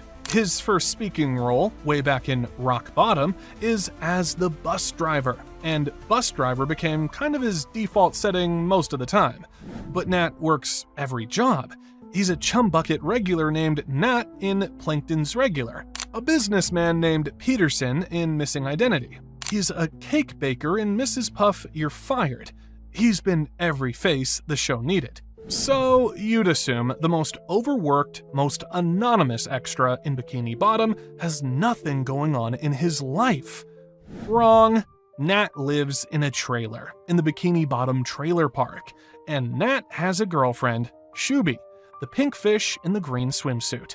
They go out, they shop, they're genuinely the most normal couple in town. Now, think about that for a second. The single most disposable extra in 25 years of this show turns out to be the one holding down the most stable, settled, ordinary life of anyone in Bikini Bottom. He's got the trailer, he's got the girl, he's got the routine. He's in the background of every scene precisely because he's the most reliable guy they've got. And those are just the ones with whole stories. I mean, the whole town is like this. It would be just a long list to name each one of them. But I'll mention some of the interesting ones. This is Lou. He's a vendor, also a chef, also a truck driver, a torch salesman, a baker, a pirate. Lou will sell you, cook you, or sell you anything, depending on the episode. Remember Larry's old and unsightly mom from earlier? That's Mabel. She stares into the void no matter what's happening around her. And in Shuffleboarding, it's revealed she once went to prom with the supervillain Man Ray. Crazy, yeah, I know. This is Sandals. I would call him the easygoing friendly, just here to surf and relax right up until the Smoking Peanut, where this mellow beach guy personally leads an angry mob to riot. Even the nice ones have a breaking point. This lamp-headed guy from Rock Bottom blew up SpongeBob's balloon to send him home. And he's the only creature down there who doesn't speak in the weird raspberry accent. He just says, "You're welcome." Totally normal. Like he gets out more than the others. And this park ranger shows up to rescue SpongeBob, Patrick, and Squidward after they're lost in the woods for weeks, and then immediately reveals he also worships the do-nothing magic conch shell. The one authority figure who is supposed to save them tells them to keep doing nothing. Most of these fish never got a special episode to talk about their life. Nobody sat down and wrote any of them a story. Mostly they just got reused, recycled, benched, renamed, killed off, brought back, and reassigned. And somewhere across 25 years of the show, just needing somebody to stand there, a few of them quietly turned into people. People with crushes and grudges and basements and trailers and imaginary friends made of keys. So next time you put on an episode, don't just watch the sponge, watch the line behind him. Watch the crowd at the lagoon, because every one of those little nobodies is somebody. And now you can't unsee it. That very laugh, a sound as iconic as the sponge himself, and yet it doesn't sound the same for everyone, because somewhere in a recording booth in every country on Earth, somebody had to sit down and figure out how to make that noise come out of their own throat. Some did it with ease, no problem, and some of them, as the story goes, hurt themselves in the process. When SpongeBob leaves the United States of America and becomes a German sponge, a Japanese sponge, or a Brazilian sponge, how much of his voice actually survives the trip? Turns out it's less than you'd think. And what's interesting is that the deeper you dig into how he made it across, the stranger the story gets. Now, if I asked you, what kind of characteristics does Plankton's voice have? A lot of you might say something like deep, nasal, or even theatrical evil. After all, he always finds the time to laugh maniacally in between scheming for stealing the recipe. But if you zoomed out his character, he's just a millimeter tall, and he sounds like a tiny dictator. Take that voice away, and what's left? A green dot in the sand. So it might not be exaggerating to say Mr. Lawrence does a very heavy lifting to make this character sound way bigger than his size. And so you'd think every country's #1 job would be to protect that voice, maybe to try to match the menace in his voice. Most of them did a pretty good job in doing so. But Japan looked at all of that and had other ideas in mind.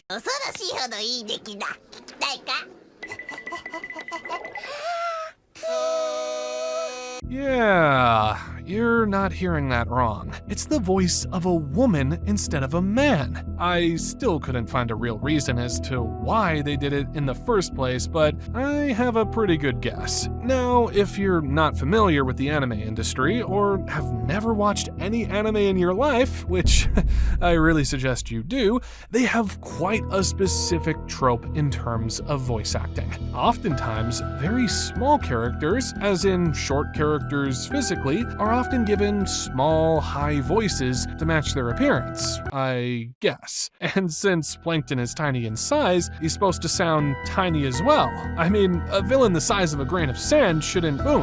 In fact, he'd sound like a squeak. It's not really a rules or a guide, and yet it's a common practice in Japan, considering women often voice young or small male characters for some of the biggest main characters in the industry. I mean, Monkey D. Luffy and Naruto himself. They both have a woman VA. So, as weird as that Plankton voice sounds to you, that's not a budget problem. They actually had the option to use a male option and chose a woman instead.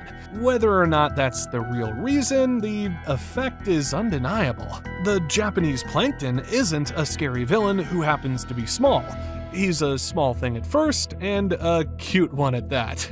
I mean, look, I'm not saying it's a bad thing or anything, but if you shut your eyes and replay that scene again, look me in the eyes and tell me, you don't hear the voice of a little kawaii anime girl. And if a voice can flip someone's character completely, what happens to a character whose whole identity is an accent? Because some of these characters aren't built on the fact that they came from a very distinctive background. A good example of that is that Krabs was a pirate or sailor in the past, which gives him a cheap, greedy with a salty sea captain cadence. But even that is quite hard to do, as the pirate trope for each region might be different, and as a result, Mr. Krabs loses a bit of his character. It's not really bad in his case, since almost every single dub I could find at least voiced him with a deep old man kind of voice. Yes, even the Japanese ones. But of course, if we were to think about how much he screams and yells in the show, there's gotta be one dub that, without a doubt, takes it a level above, right? Ihr glaubt, ich bin ein Roboter? Well, if anything, that gives him a lot more character in every anger scene. But what about Sandy? Sandy is a Texas farm girl. I mean, it's kind of her thing. You can translate English words to another language, but to use a Texas accent with another language, well, that's where the whole problem starts.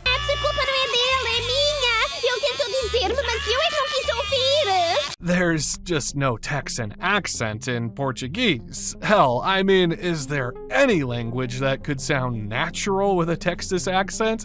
I couldn't think of one since it was so different. So the dub has to make a similar choice to drop the accent, but keeping the words. Sandy just becomes a normal girl, even giving her a sweet voice in some of them. And not to mention, in some regions, not only did they trim her Texas character, they would go as far as trimming her appearance by hiding the cheeks in her name. Again, it's not that the dub did a bad job. There's so much you could do when you try to fit a certain cartoon to fit your country's regulations. So far, it sounds like dubbing only ever loses. But that's not quite true. Sometimes a voice crosses over perfectly. Like Squidward's case. Squidward's voice actor, Roger Bumpus, often described the character as a very nasally, monotone kind of guy. It might have to do with the fact that he loves to throw sarcasm every now and then. Sì, però questa è offerta dalla casa. See, not only that scene looks more accurate than the original, you also don't really hear any difference in his voice. It comes through almost intact. And in almost every dub version of Squidward, his characters are the ones that have almost no noticeable difference. Why? Because every country on Earth has that guy. Every language already has a template for tired, egoistic, and not easily impressed coworker. Witty and sarcasm is a universal thing no matter where you live. It just needs a tired, monotone voice and perfectly timed, witty jokes. So we've seen voices that break and one that survives. But the two most important voices in the whole show, the two best friends, they're a different case entirely. With SpongeBob himself, there's something you probably never noticed. That voice is more a physical stunt rather than just an annoying sound. To make that very sound, Tom Kenny has to pat his own throat every time he does it. It's not a natural choice you have, which is exactly why it travels so badly. Because most dubs can match the pitch, what they can't always match is their stamina. Look, it's not as good, but you still get pretty much the same technique, just from a different throat. You see, there's a funny story about the Portuguese dub in Brazil. Same voice actor since day one. Did a great SpongeBob. Sounded just like the original, but the voice and that laugh hurt his throat so much that over the years he quietly trims it back a little. And then there's just the French ones. Yeah, they don't even try. The same couldn't be said about Patrick's case, though. Bill Fagerbakke describes the role about as humbly as you can. They built Patrick as a counterpoint to SpongeBob. And in his own words, "I do the big dumb stuff. That's my deal." And without correcting any respect to his name, that's the easiest voice in the entire show to dub. Patrick's been recast multiple times in multiple countries, and arguably Patrick is the one with the smallest difference. Yes, even smaller than Squidward. I mean, one could argue that his voice is the most universal voice on Earth. Even a kid could somewhat mimic what a big, lovable idiot is supposed to sound like. You could probably do him right now. Which is almost ironic because when you think about what's coming. Because Patrick, the one character who crosses every border for free, is the same character who's in nearly every joke that can't be translated. And SpongeBob, especially early on, is full of jokes that don't just use English. They're welded to it, and when you try to move them into another language, oh, they don't get worse, they die. Here's the simplest version of the problem. 40 lashes. We'll probably get 40 lashes.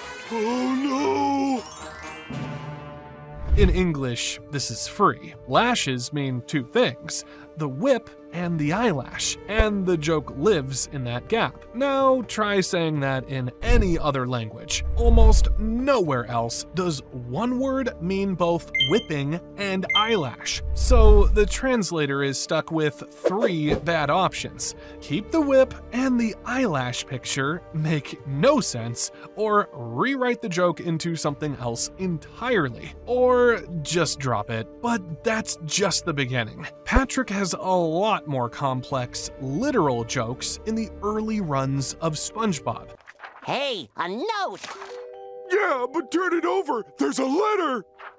You're right. It's two English puns stacked on top of each other. Note as a message or a musical note, and letter, which means either a male letter or an alphabet letter. English lets both flips happen in 5 seconds, but good luck rebuilding that anywhere else. Now, of course, not every play word joke is untranslatable. Some of them are idioms that are universal enough to be carried around with no problem. So long, shrimp! Shrimp as an insult means small guy, but that's not exclusively tied to the English habit. Most languages insult a small person with something that could be tied with this very specific crustacean. So it's safe to say that this joke didn't get butchered up, just Plankton's cute dog that still makes it regardless of the dub. Brace yourself, SpongeBob. This is my lab. And this is my laboratory! Now, just in case some of you still didn't get the jokes, lab is short for laboratory as well as a Labrador. And luckily, those two words are almost identical in every other language. In French, a lab is a labo. In German, labor. Some languages clip the word almost exactly the way English does, which means in those countries, the Labrador still works. However, I heard that a lot of people didn't really get these jokes immediately, especially when they were kids. So yeah, it kinda didn't land, but for entirely different reasons. And then there's my favorite category, the jokes that don't die and don't survive either. They mutate, for better or worse. Gee, Patrick, I didn't know you spoke bird. No, that's Italian. In English, the joke is that Patrick is too dumb to tell bird noises from a foreign language, and he just says, "I don't speak Italian." But now imagine you're the Italian dub team. You literally cannot use this line. Your entire audience is Italian. That's Italian makes zero sense coming out of a TV in Rome. So you're forced to change it. You have to pick a different language for Patrick to be confused about. And they pick Spanish. There's one last joke I want to leave you with, because it's the only one where you can watch the dub teams just give up. C-A-M-B-F-I-R-E-S-O-N-G song. C-A-M-B-F-I-R-E-S-O-N-G song. And if you don't think that we can sing it faster than you... The whole gag is English. The redundant title, the spelling, the speed. There's nothing to translate. It's just English performed fast. So look at what the dubs did. Dnia blasku nam potrzeba, by się ukastra I drużna. Da fogueira uma canção pra unirnos y cantar nuestra. Every single one of the dubs I could find makes their own version of the campfire song by spelling the campfire in their own language. I guess it's not really a hard lyric to translate, unlike the bigger, better ones like Ripped Pants or Sweet Victory. Oftentimes, they would just play the English version. Oh, and the prehistoric too. Robot android cyborg sudah kau singkirkan? Bukan, ini lebih bagus lagi. Poti, aku telah salah menilaimu. Sometimes they would translate it. If you think about it, it's just wild to see some uncle try to rap this song in their own language. But hey, it's worth the effort. At the end of the day, every country built their own SpongeBob. They matched the laugh, they got close to the voices, they dropped the accents they couldn't carry, and rebuilt the jokes they couldn't keep. But the SpongeBob you grew up with, the exact one, every voice and accent and dumb pun intact, that version only exists in one language. Everywhere else, he's someone slightly off. A little funnier here, a little meaner there. A little more or a little less himself, depending on what survived the border. But here's the thing, you don't actually need another language to feel weird about SpongeBob. If you've watched SpongeBob long enough, you know how it works. No matter what chaos hits Bikini Bottom, nuclear explosion, boat crashes, an evil plankton robot, Bikini Bottom will always be back to normal in the next episode. Characters don't grow up, they don't move away, and they definitely don't die. That's part of the charm. But once, SpongeBob broke that rule. There are characters in this show who died standing. Still smiling, still showing up in the background, but never really lives. What used to be a fun story of underwater heroism is now reduced to a background prop, magazine cover, and silent cameo. Making their first appearance in Season 1, Episode 6, Mermaid Man and Barnacle Boy were not your average superheroes. Part-time protectors of justice, full-time residents of Shady Shoals Retirement Home. It's not me, old coot. Yes, that's me. I'm over here. Mermaid Man and Barnacle Boy were old, dramatic, and extremely confused most of the time. But to SpongeBob and Patrick, they were everything. Mermaid Man and Barnacle Boy must get autographed. For a lot of fans, these two weird old men became as iconic as the main cast. Their episodes built a whole mythology. The Mermalair, Man Ray, the Dirty Bubble, the Orb of Confusion. Every time they showed up, it felt like the show was dipping into something bigger than Bikini Bottom. They were supposed to be washed-up jokes, superheroes long past their prime. But something about them just clicked.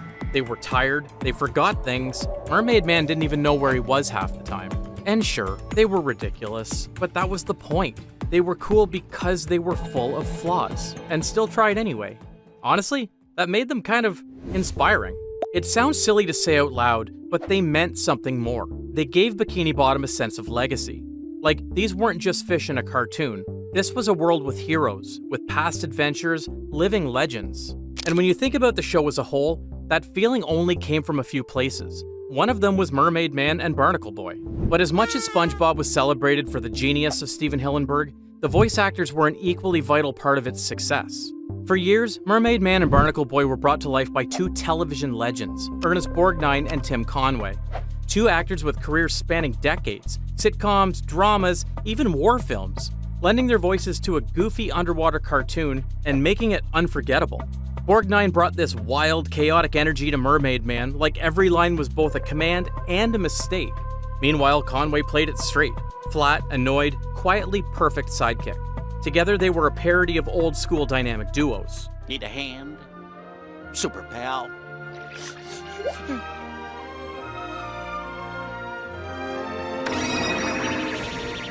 By the time SpongeBob really hit its peak in the 2000s, both actors were already well into their 80s. It's kind of amazing they kept coming back as long as they did. But eventually, time caught up.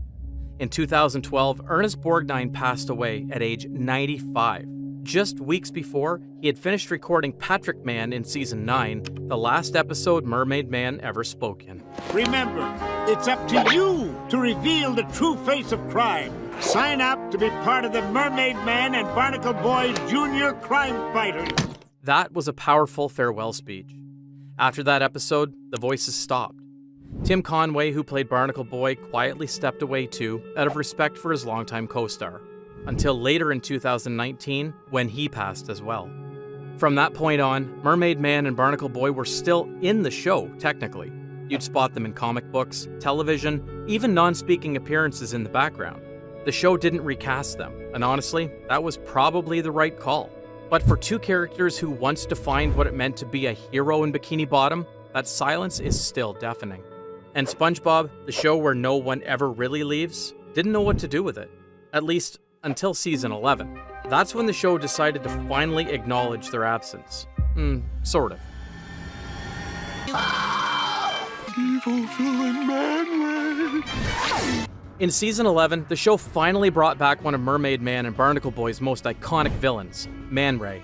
The setup felt familiar, it's classic Bikini Bottom trouble. Time to call in the heroes. But then comes the explanation. Mermaid Man and Barnacle Boy ice pops! They finally made them! No, not that. The one after that. Wait a minute, Patrick, we're both wrong. It says right here in issue 55, Mermaid Man and Barnacle Boy are just taking their cryonic nap. But when they wake up in a week, they'll be weak for a week. Just like that. Just, they're frozen in cryosleep. On paper, this is a clever workaround at the time. It technically acknowledges the characters without changing the show's structure. They're not dead. They're not replaced by other actors. They're just on pause. To be fair, I get the logic. They just can't say both of them are dead. It's SpongeBob. Even death, when it happens, is usually played for laughs. But this is different. It felt like a shrug. It's the show equivalent of saying, don't ask.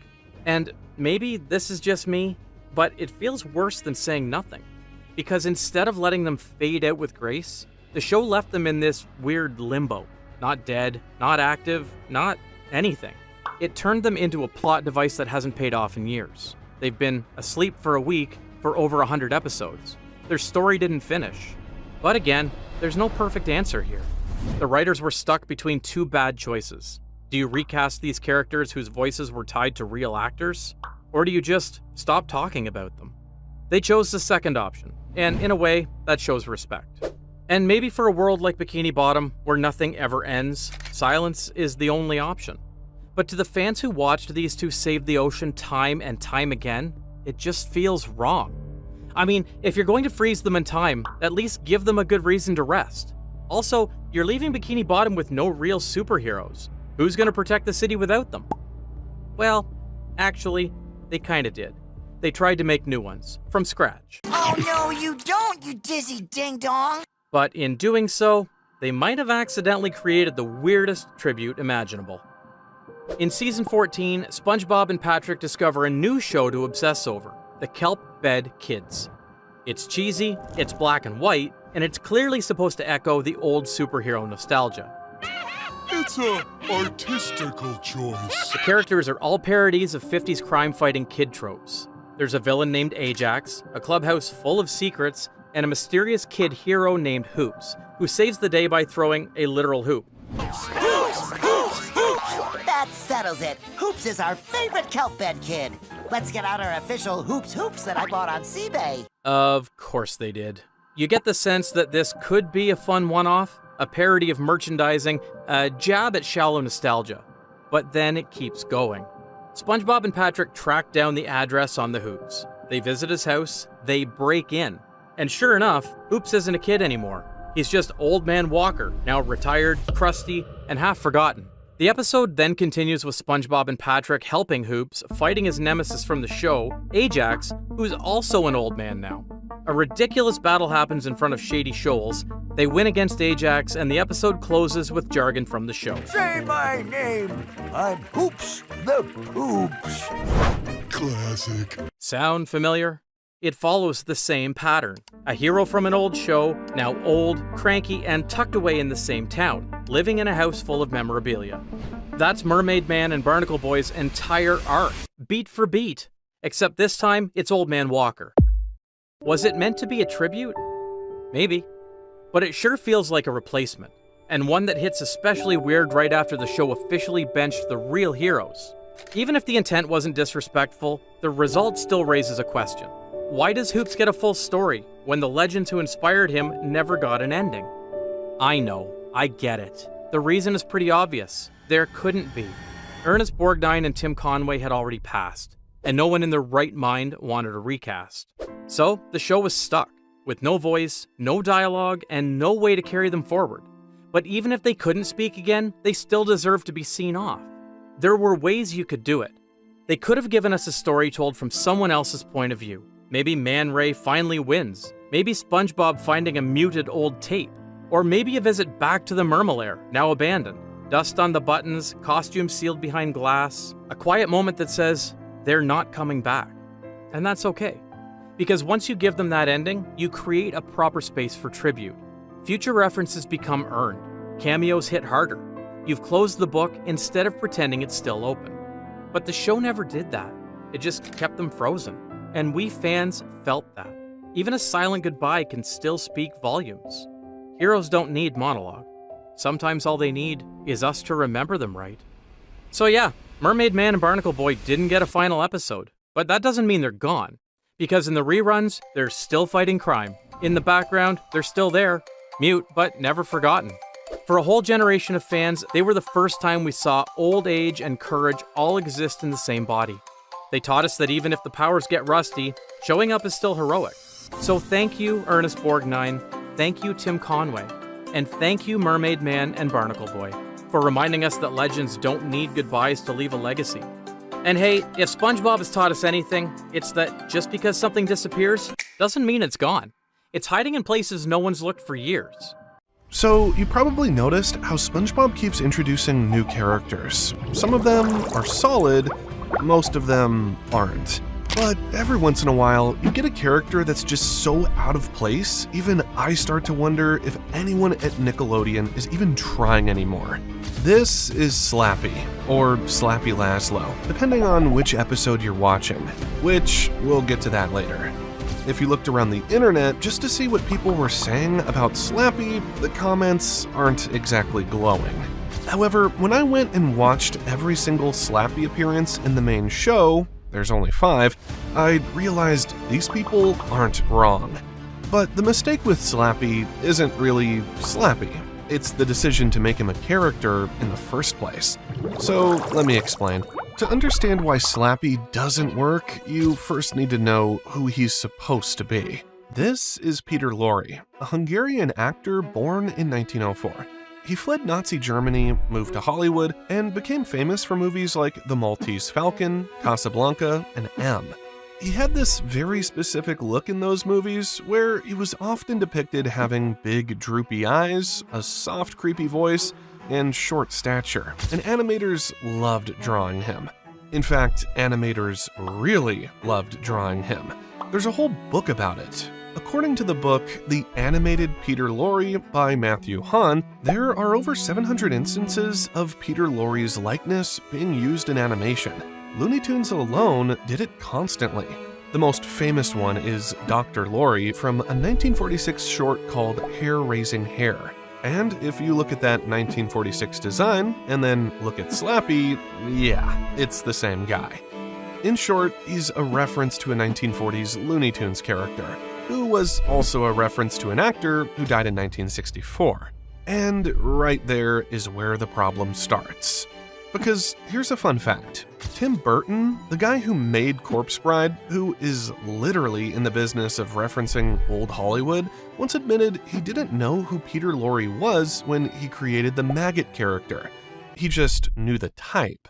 So if someone like Tim Burton doesn't know who Peter Lorre is, the chances of a 9-year-old watching SpongeBob in 2025 catching this reference are almost zero. And yet, Nickelodeon decided to build a recurring character around it 5 years ago. His first appearance is in SpongeBob's Big Birthday Blowout from 2019, the 20th anniversary special. You could spot him there as a background partygoer. He also doesn't have any lines in this episode. Larry the Lobster calls him Slappy once as a passing joke. Sandy punches him. That's it. There's also a more interesting detail to this. The show didn't even consider him a character at the time. I mean, if you look at the actual episode credits, he's listed as Peter Lorre Fish, not Slappy. 3 years later in season 13, the show pulls him out of the background and makes him recurring. And of course, no place better to give him his debut other than the episode Squidferatu. In this episode, Squidward accidentally gets Nosferatu's mail, has to deliver it, and somehow ends up at his castle for the night, with SpongeBob of course. And Slappy is here as Nosferatu's loyal servant. Now, sorry for cutting away from SpongeBob's episode and giving this old school movie lecture again every 2 minutes, but I want to think about what's happening on screen here. Slappy is a Peter Lorre caricature, which is a 1940s reference. Meanwhile, Nosferatu is from a 1922 silent film, and Slappy's role as Nosferatu's manservant is based on Renfield, a character from Bram Stoker's Dracula, written in 1897. That's 3 layered references stacked on top of each other, all aimed at an audience whose grandparents would maybe catch one of them. And from this point on, for whatever reason, the show just keeps using him. He gets a brief appearance in Fun Believable, where he does a bit with his own severed head. He shows up dancing in Tango Tangle in season 14. I mean, none of these are big roles, but the show keeps inserting him into scenes, like he's an established character we're supposed to recognize. But then, same season as Squidferatu, the show decides Slappy needs his own solo episode. That brings us to Slappy Days. 8 minutes worth of following Slappy around Bikini Bottom while Nosferatu is sick. And personally, this is where I really feel confused, because we just barely got introduced to this guy as a character, and now he's been promoted from background to recurring in 1 season, and they're already giving him an entire episode in the limelight. This is also where I feel most of these comments I read earlier are coming from. People watched Slappy Days and went, "Why are we doing this?" Right? Why is the show that built characters like Squidward and Mr. Krabs across hundreds of episodes asking me to care about this guy after 3 appearances? And then last year, season 16, the show went one step further. They tried to fit Slappy to a job at the Krusty Krab. Next up is the Creepy Krab. The story is that Slappy gets fired from Nosferatu's castle, walks into the Krusty Krab, gets hired, and the whole episode is Mr. Krabs trying to deal with him being weird at customers. Then his classic monster movie friends, Frankenstein, the Wolfman, the Blob, the Invisible Man, all show up to eat. Now, here's the deepest cut. The title of the episode, Creepy with a K, that's a reference to a word Peter Lorre himself used in real life. He started calling things creepy as an insult to Jack Warner of Warner Brothers, like his actual boss in the 1940s. So the title of Slappy's biggest episode is a reference even the Peter Lorre fans would have to look up. At what point does this stop being a character and start being a footnote with legs? Now, before we go further, I want to address something, because I can already hear people saying, but SpongeBob references old stuff all the time. And well, that's true, I even made a whole video about it. Mermaid Man and Barnacle Boy are an Aquaman plus Batman and Robin parody from the 60s. The Flying Dutchman is folklore from the 1700s. Nosferatu, Slappy's own boss, is from a 1922 silent film. The show has been digging up these old, obscure references since day one. It's part of the whole charm. So, no, the reference itself isn't the problem. However, if you take Peter Lorre out of the equation completely, just look at Slappy as a character standing on his own. There's a few reasons why he still doesn't work. First, he doesn't have a personality. He's creepy, he giggles weirdly, his head falls off sometimes, and he eats bugs. That's it. Compare that to literally any other recurring character in the show. Squidward is bitter and pretentious. Plankton is desperate and scheming. Even Bubble Bass, who's barely in the show, has a clear thing going on. He's a smug freeloader who lives in his mom's basement. Slappy is just weird, and yet he's not weird enough to be memorable in a fun way. Second, he doesn't have anything to do with anyone in the main cast. What made SpongeBob's drama good is that they all bounce off of each other. SpongeBob annoys Squidward. Patrick confuses everyone. Sandy challenges SpongeBob to push himself. Even Mr. Krabs and Plankton have that whole rival thing going on. Also, what's kind of important is that each of them had to suffer or at least have some kind of struggle for being the way they are. It's all a part of being a member of society, right? Slappy couldn't care less to respond to anyone's feelings towards him other than his master. He's a guy who shows up, does a Slappy thing, and then leaves. Third, his gags are repetitive. Within 5 appearances, his head falls off in at least 3 of them.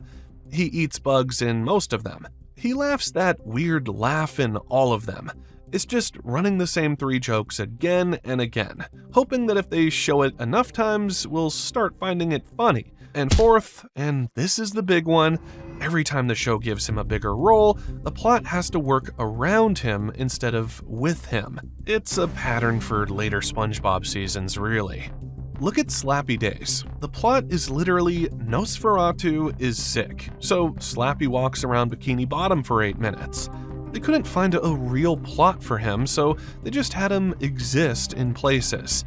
Look at the Creepy Krab. The plot is Slappy gets a job at the Krusty Krab and creeps people out. Again, they're just placing him somewhere and waiting for things to happen.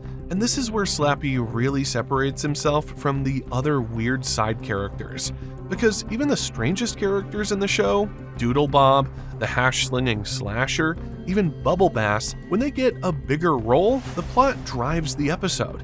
So yeah, even if you strip away the Peter Lorre thing, strip away the obscure references, just look at him as a character. He doesn't have a personality.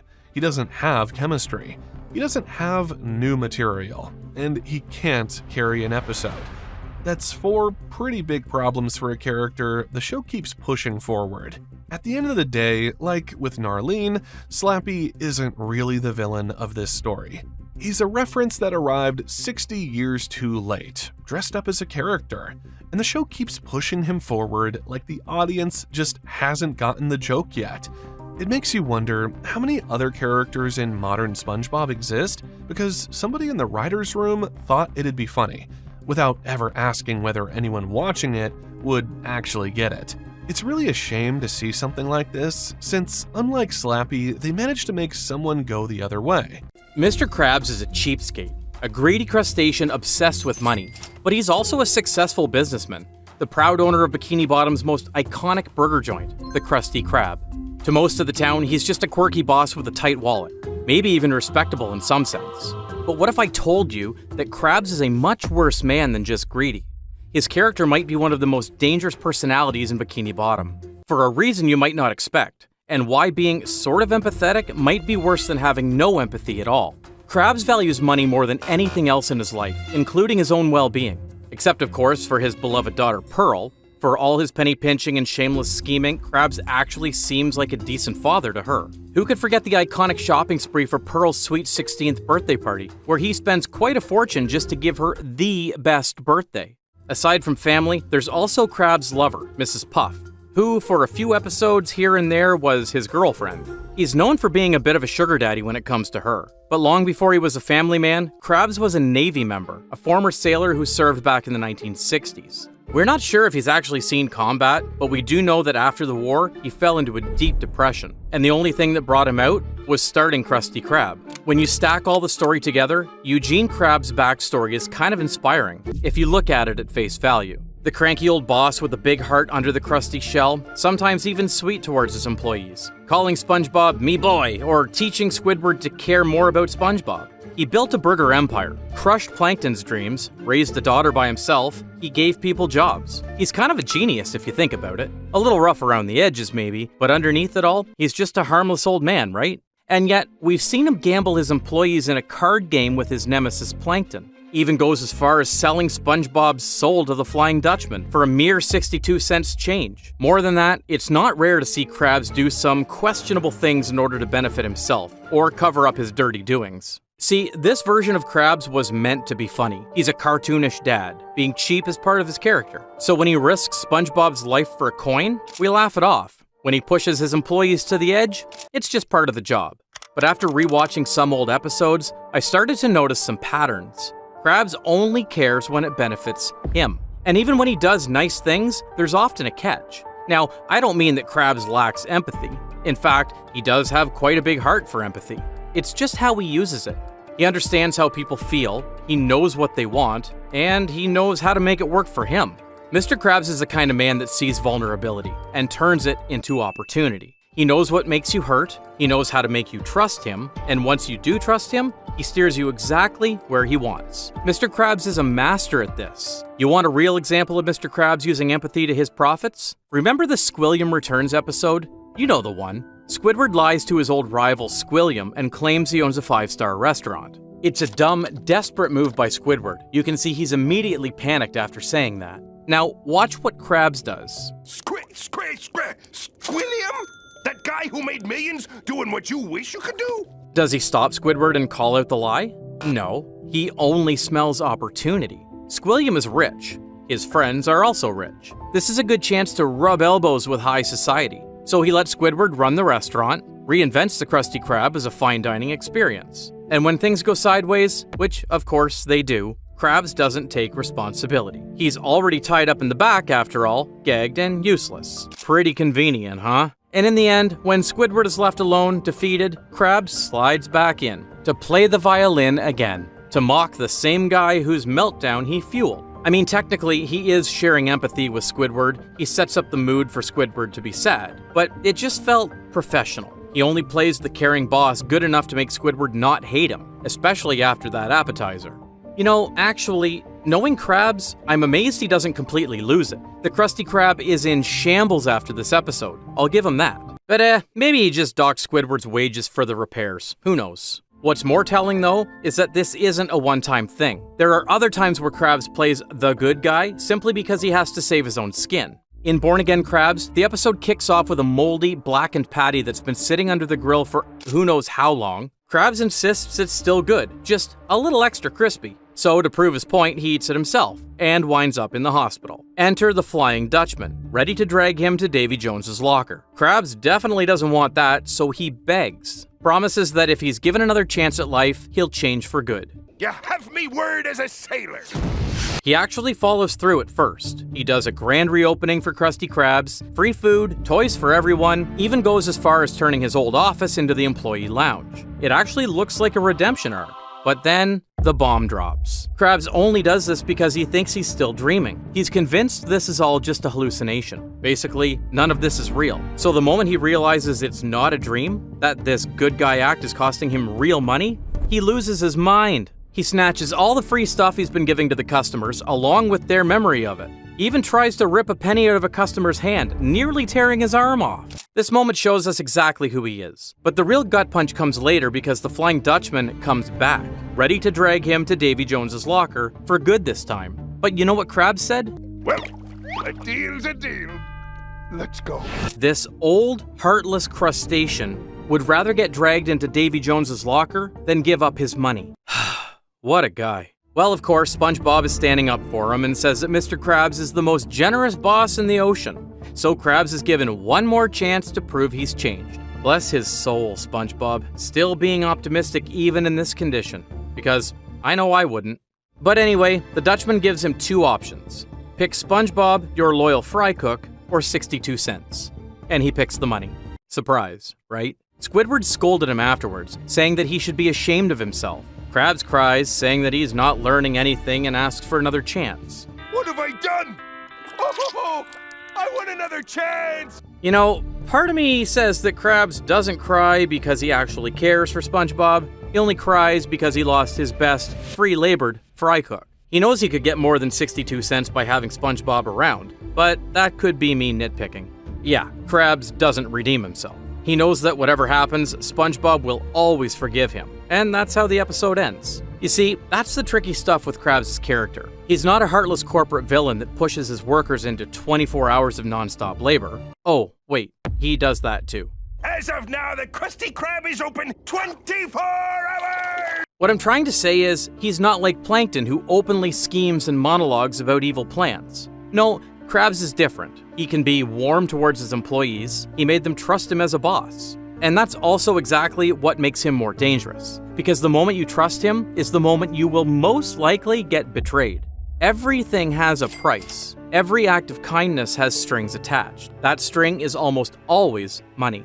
At this point, we've seen Mr. Krabs lie, manipulate, exploit, and betray, but in Nasty Patty, things take a serious turn. The whole charade ends with a misunderstanding. Krabs thinks a health inspector is a scammer trying to score free food. So instead of calling the police, he decides to take things into his own claws. He laces a patty with toenail clippings, seahorse radish, toilet water, all kinds of nasty stuff. And when the man accidentally chokes and passes out, Krabs assumes he's dead and instantly starts planning how to bury the body. But the crazy stuff doesn't stop there. When SpongeBob starts to panic, Mr. Krabs' first response is to blame him. What's this wee stuff? You fed him the tainted patty.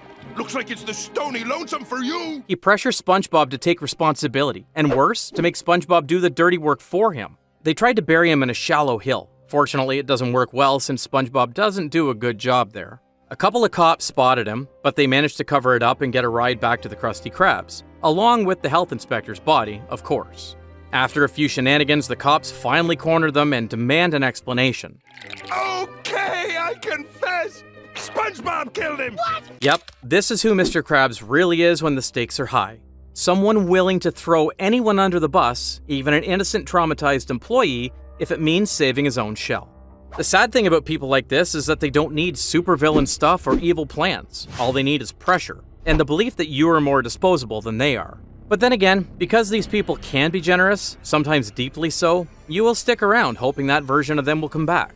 You start to doubt your own read on them. Are they being cruel? Or are you being ungrateful?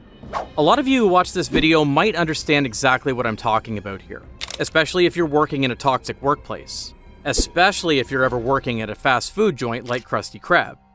It's the boss who remembers your birthday but refuses to pay your overtime.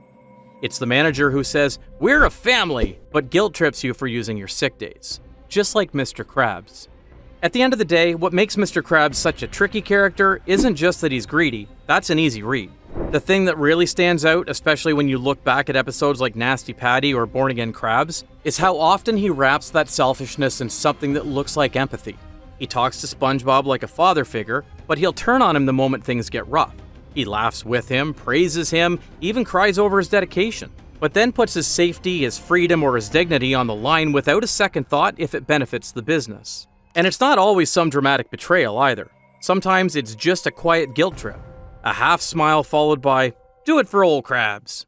That's the part that gets under my skin a bit. Because I don't think Krabs sees himself as a bad guy. He believes he's just doing what a smart businessman does. That manipulation isn't cruelty, it's just part of the job. The show itself, especially in the earlier seasons, was smart about it. They made him funny, sure, but they also let the consequences peek through. Krabs doesn't always win. Sometimes he gets exactly what he deserves. They showed us those little moments where you realize, oh, being cheap isn't admirable, and it will bite back at you someday. It's a good lesson, especially for kids. Lots of characters in this show started out great and slowly got worse over time in the modern era. That's been the main consensus over the years. But every once in a while, you come across a character where fans won't even bother watching because they see its name in an episode title. I came across a comment on SpongeBob Wiki that said, "I've literally never watched any episode where she's in the show, but just from what I've heard about her, I hate her." Then there was this one on Twitter that says, "Narlene is the worst character ever written in SpongeBob." It's not hard to see that people are kinda hating on Narlene here. But is the hate train justified? So I did what any reasonable person would do. I went and watched every single Narlene episode, at least in the main show, to figure out exactly what's going on here. And honestly, it's a lot more complicated than I expected. Now, before we get into anything, we need to talk about where Narlene actually comes from, just in case some of you aren't really familiar with her. Because she's not a Bikini Bottom character. She never was. Narlene and her brother Nobby are originally from Camp Coral, a SpongeBob spin-off that we're not going to get into that conversation today, but the short version is, it wasn't exactly a welcomed addition to the franchise when it dropped. In Camp Coral, Narlene is basically the feral woods girl who lives near the camp. They are the forest dwellers. They barter instead of using money, they cause chaos, and her feet are basically her solution to everything for whatever reason.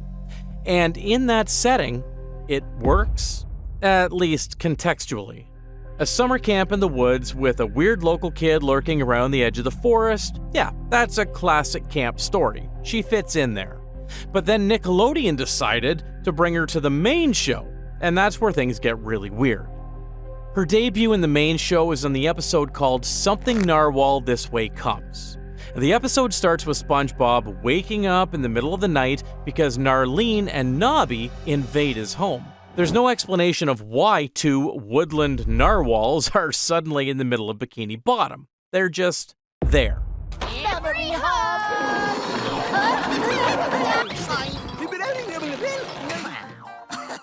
And SpongeBob just welcomes them in. Turns out they're his old childhood friends from Camp Coral, which, even if you've never watched Camp Coral a day in your life, this scene already tells you everything you need to know about what this episode is going to be. Feet jokes, hillbilly gags, and gross out humor from start to finish. That's their whole thing. They also end up inviting their rowdy family over, who aren't even narwhals to begin with, which Narlene eventually realizes that most of them aren't even related to them. Before long, they've completely renovated SpongeBob's house into a stereotypical hick sanctuary and basically taken over the whole town. But as annoying as they are with every single one of their stereotypical hillbilly jokes, it's even more irritating to see that SpongeBob didn't give a single care about it. Everything these siblings do just gets Pillified? Thrillified! Yee-haw! Like, it just feels weird to watch. Because if you think back to episodes like Can You Spare a Dime or Stanley SquarePants, SpongeBob has a whole history of struggling when someone overstays their welcome at his place. He gets irritated quickly, but he's too nice to say what he's really thinking. That tension is actually what makes those episodes funny. Here, none of that. He just nods along no matter how absurd things get. The only moment he questions any of it is when the rest of Bikini Bottom starts making a fuss about narwhals storming their city. Yikes. I think maybe it's time to ask your kin to leave, Narlene. And even then, Narlene and Nobby don't seem to really care, let alone take any responsibility for the crisis.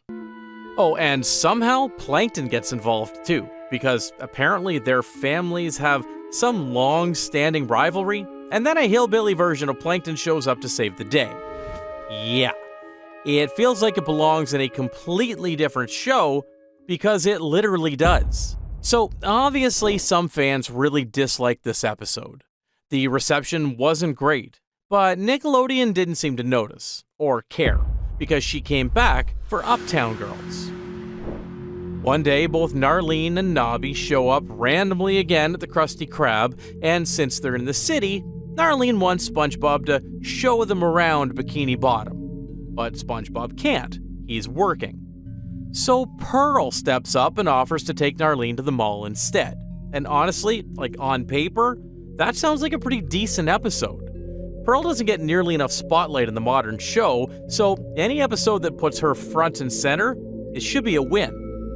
The rest of the episode is basically Pearl trying to introduce Narlene to fashion and beauty culture at a shopping mall called Upturn. And Narlene, being the hillbilly stereotype that she is, struggles with pretty much everything modern society has to offer. That's the whole plot. Now look, a fish out of water kind of story can work. The awkward culture clash, the funny misunderstandings, all that stuff. However, instead of just having awkwardly funny conversations for everything that Pearl introduces, we get, you guessed it, more feet jokes. Well, if the shoe fits.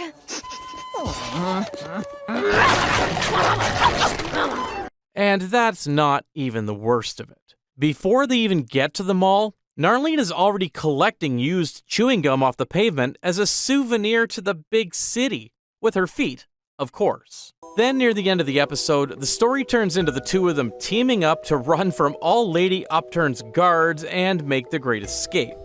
So, when I first watched this episode, two thoughts hit me almost immediately. The first one is that, why does Pearl end up liking her at the end of the episode? Think about it. Narlene doesn't understand a single thing about fashion.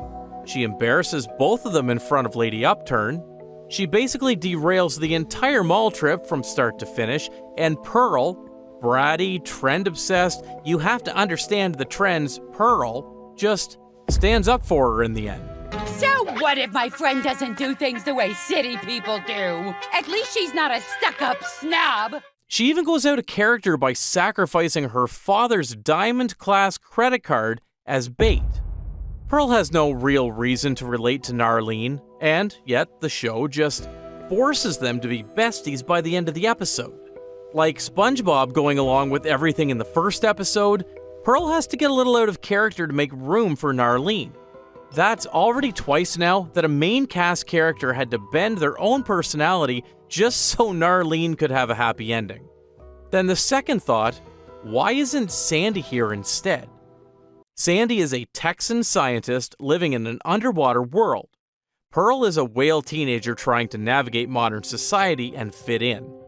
If you want a story about an independent, no-nonsense woman experiencing fashion culture for the first time, that dynamic writes itself. You don't even need to try that hard. Pearl and Sandy could just carry that episode without breaking a sweat. Instead, we get Narlene at the mall, doing Narlene things, causing Narlene chaos. And that's what makes this one sting more than the first episode, honestly. Something Narwhal This Way Comes was bad, but at least it wasn't replacing anything. This one had a genuinely better version of itself sitting right there, and the writer chose not to take it. You can see the better episode so clearly that the actual one feels like a missed opportunity every single minute. But even missed opportunities don't stop Nickelodeon from trying again. In fact, this time she did find her way into a Sandy episode in Sandy Help Us. Look, Sandy is one of the most underutilized characters in the modern show. So when the season 13 finale put her front and center, I had a lot of hope, which is what the first half of the episode managed to deliver. We get to see Sandy being the old, reliable problem solver for everyone in Bikini Bottom. SpongeBob can't fix his broken alarm clock? Call Sandy. The Flying Dutchman has beef with a local witch? Call Sandy. A giant meteor is about to hit planet Earth in under a minute. Don't worry, Sandy Cheeks has got it covered. Seeing her run that little squirrel brain of hers at full throttle no matter what gets thrown at her, that's the Sandy we know. That's also the Sandy that the show doesn't use nearly enough. But even Sandy has her limits, because one of her experiments, Pecan Sandy, gets out of control and starts destroying everything. And Pecan Sandy is strong enough to beat Sandy in a karate fight and push her into a corner. So for the first time in the episode, Sandy needs help, and I'm sitting there thinking, okay, it's gonna be SpongeBob, right? He's always been the first call when things get personal. Or maybe Karen and Plankton. They're both smart enough to actually contribute something here. That'd make sense. But no, Sandy calls Narlene. And at this point, given everything we've already seen from her, you already know where this is going. Feet combat. Front and center again. But honestly, that's not even the most baffling part of this episode, because after all the feet wrestling, Narlene goes over to Pecan Sandy and just asks her what's wrong. And Pecan Sandy says she doesn't like being ordered around. So, Narlene's solution? We gotta let her loose to live her own life. Like, what? Forgive me, but that is one of the most absurd plot resolutions I've ever seen.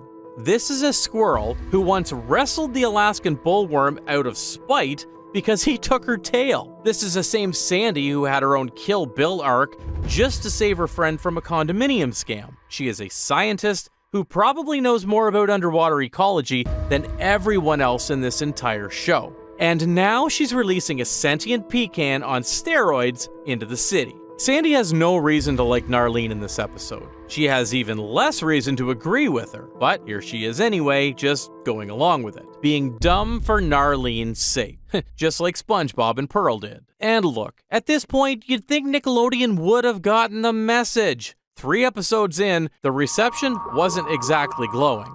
But wouldn't you know it, she came back anyway, for a 4th frickin' time in season 14's In the Mood for Feud. The episode starts with SpongeBob finding a message from Nobby saying that he, Patrick, Sandy, and definitely not Squidward are invited to Bikini Holler for the annual Bumble Jelly Harvest, which means this time the main cast is going to Narlene's turf for once, which already sounds more promising than her just randomly showing up in Bikini Bottom again. And to be fair, the setup is kind of fresh. A hillbilly family feud between the Narwhals and the Planktons over ownership of the Bumble Jelly fields? That could have been something. But then the episode does something that kind of kills whatever goodwill it built up. After spending the whole episode watching both families wage stupid war on each other, throwing shoes, tater tots, the whole thing, we find out at the end that the feud was just part of the festival. They do this every year for fun. What happens now?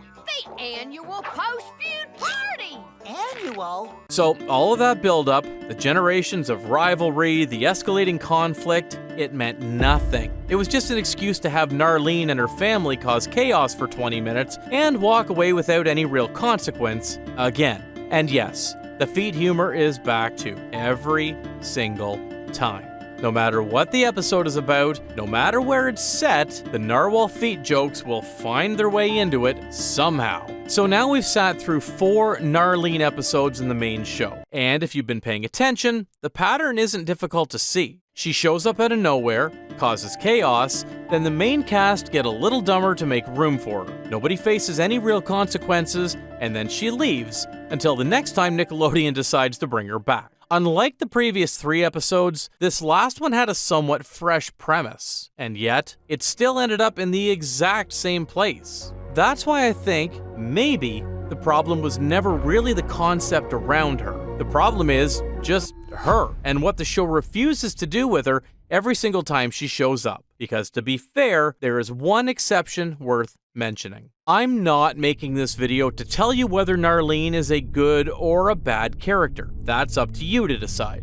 Because my honest answer to that question is, it depends on where you put her. Which brings me to Creepaway Camp, a season 14 Halloween special where the main cast goes back to Camp Coral for a reunion and gets stalked by a mysterious figure in the woods. And fans, even the ones who can't stand Narlene, had to admit this was the one time she had a decent role. And if you look at why it works, the answer is pretty simple. The main cast went to her world again this time, and she's not the center of attention. She gets captured early and becomes part of the ensemble just like everyone else. No feet combat saving the day, and no main character gets out of character to make room for her. She just exists as a gear to keep the plot moving forward.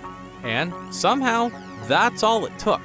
Now, I want to be clear. I'm not here to tell you Camp Coral is a good show. That's a whole separate conversation. But even if you take Camp Coral completely out of the picture, I think the point still stands. Creepaway Camp somehow works for her because at least the setting justifies her presence. Meanwhile, the main show episodes don't fit her because nothing about Bikini Bottom was ever built for a character like her, which I think is the real problem here. Nickelodeon kept making the same decision 4 times to drag a Camp Coral character into a completely different show with different audience expectations.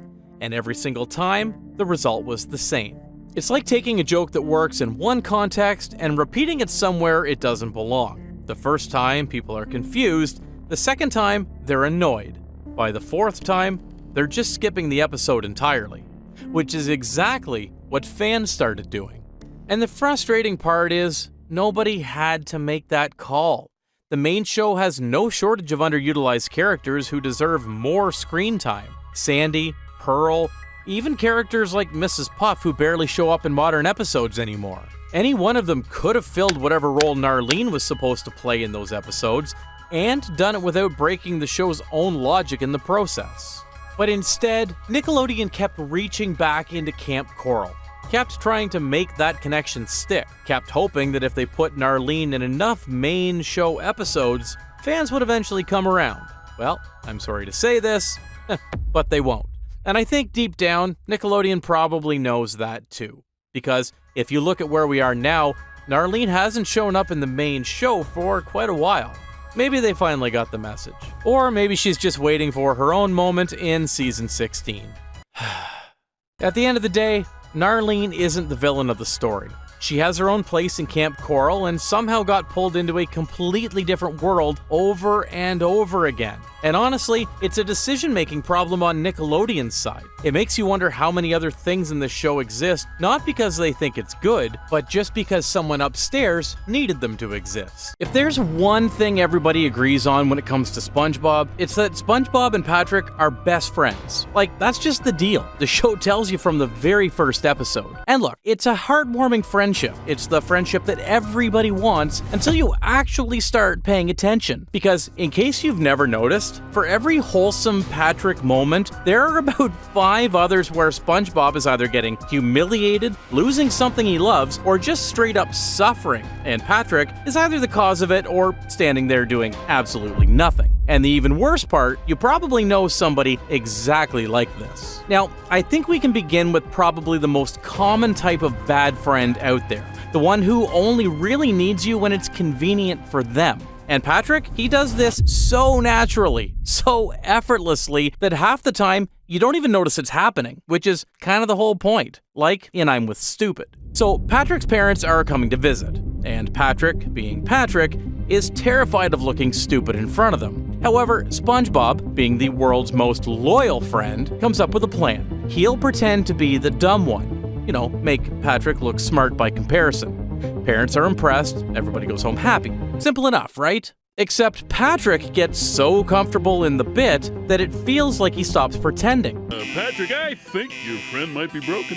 Yeah, and it would take more than some masking tape to fix that guy. He starts genuinely treating SpongeBob like he's an idiot. His parents pile on, and instead of stepping in to defend the guy who is literally embarrassing himself as a personal favor, Patrick just lets it happen. And the worst part is that by the end of it, Patrick doesn't really register that anything wrong has happened. The only thing he realizes is that he's been laughing with the wrong parents this whole time. Meanwhile, SpongeBob walked into that episode as the best friend and walked out as the punchline. Now, in real life, you've met this person. Usually they call you when they need a favor, or a wingman, or someone to make them look good in front of people who matter to them. And the moment the situation is resolved, you're nothing more than a piece of furniture. It's not necessarily malicious, as in he wants to do harmful stuff to you, and yet that almost makes it worse, because at least if it was malicious, you could honestly get mad about it. But wait, it gets even better in yours, mine, and mine. One day, SpongeBob wants to buy them both a meal. Mr. Krabs, in a rare moment of creativity, puts a toy inside the kids' meal, Patty Pal. Both of them are unreasonably excited about it, I guess as they should be, but Patrick decides he wants to play with it first. Fine, they'll share it later anyway, right? Except Patrick just never gives it back. Every time SpongeBob asks for his turn, Patrick has some sort of excuse. Either he's not done yet, or just a little bit longer, or maybe later. And then at the end of the episode, after hogging the toy the entire time, Patrick eats it. Just straight up eats it, so neither of them can have it. And then he has the nerve to say, Patrick, that's my money. Have you learned nothing about sharing? To the guy who bought the meal.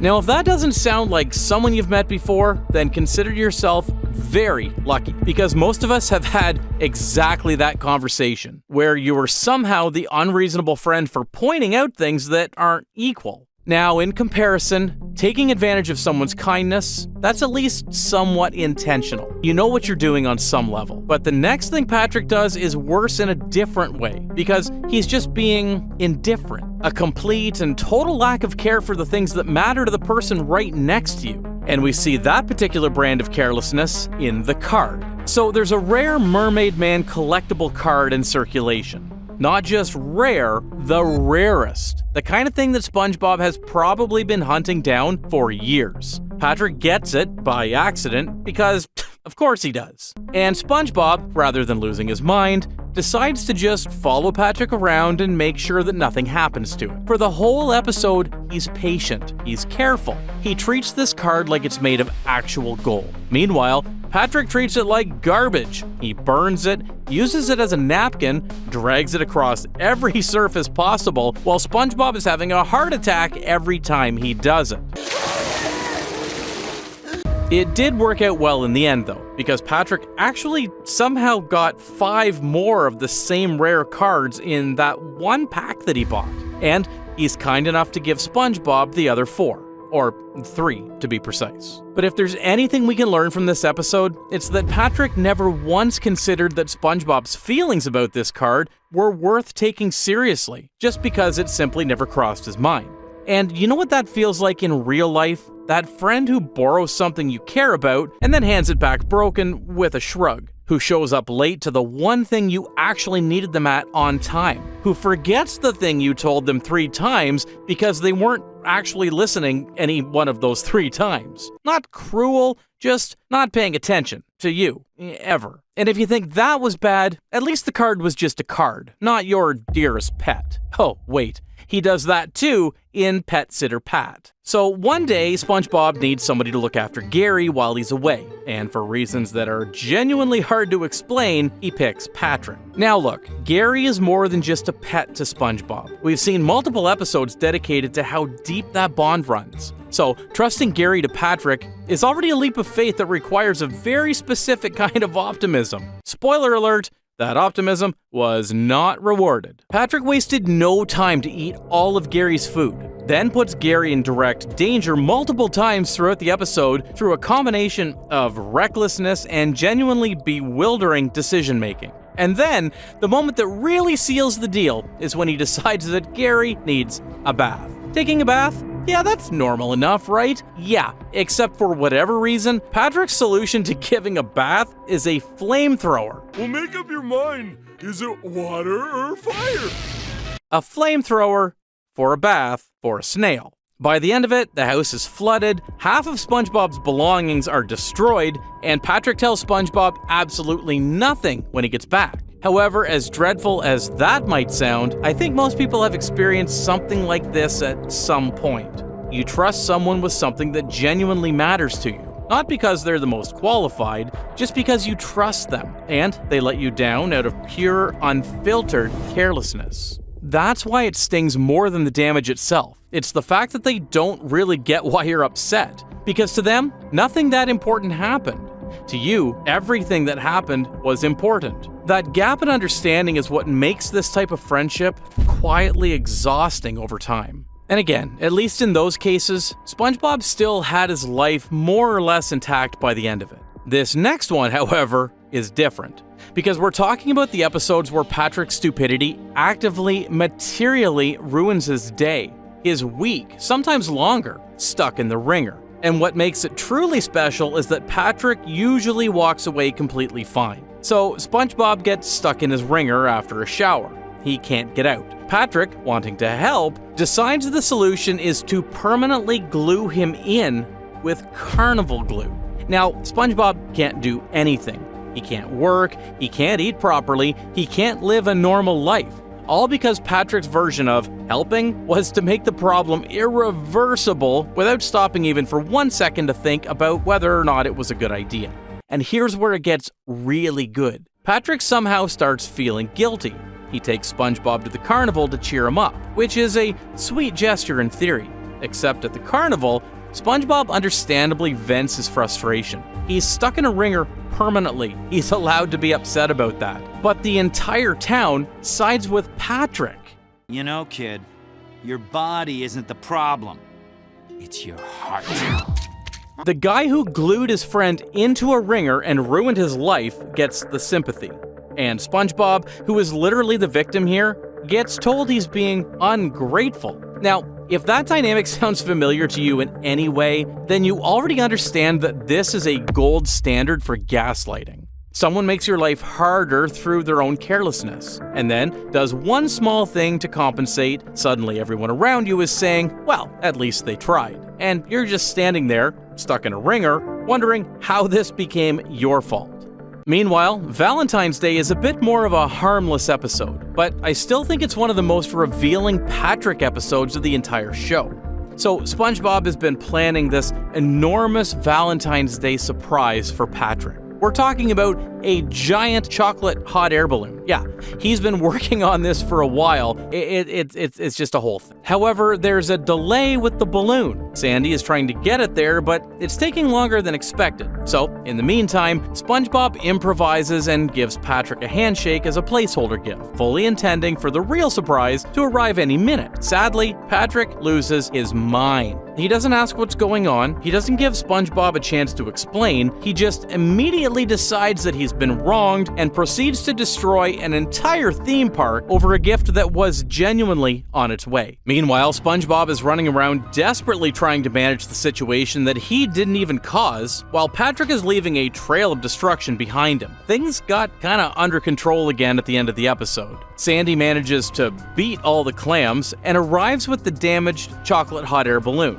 And Patrick enjoys it to its fullest after making a huge job for the cleaning crew. Now look, everybody has felt let down by a gift before. That's human.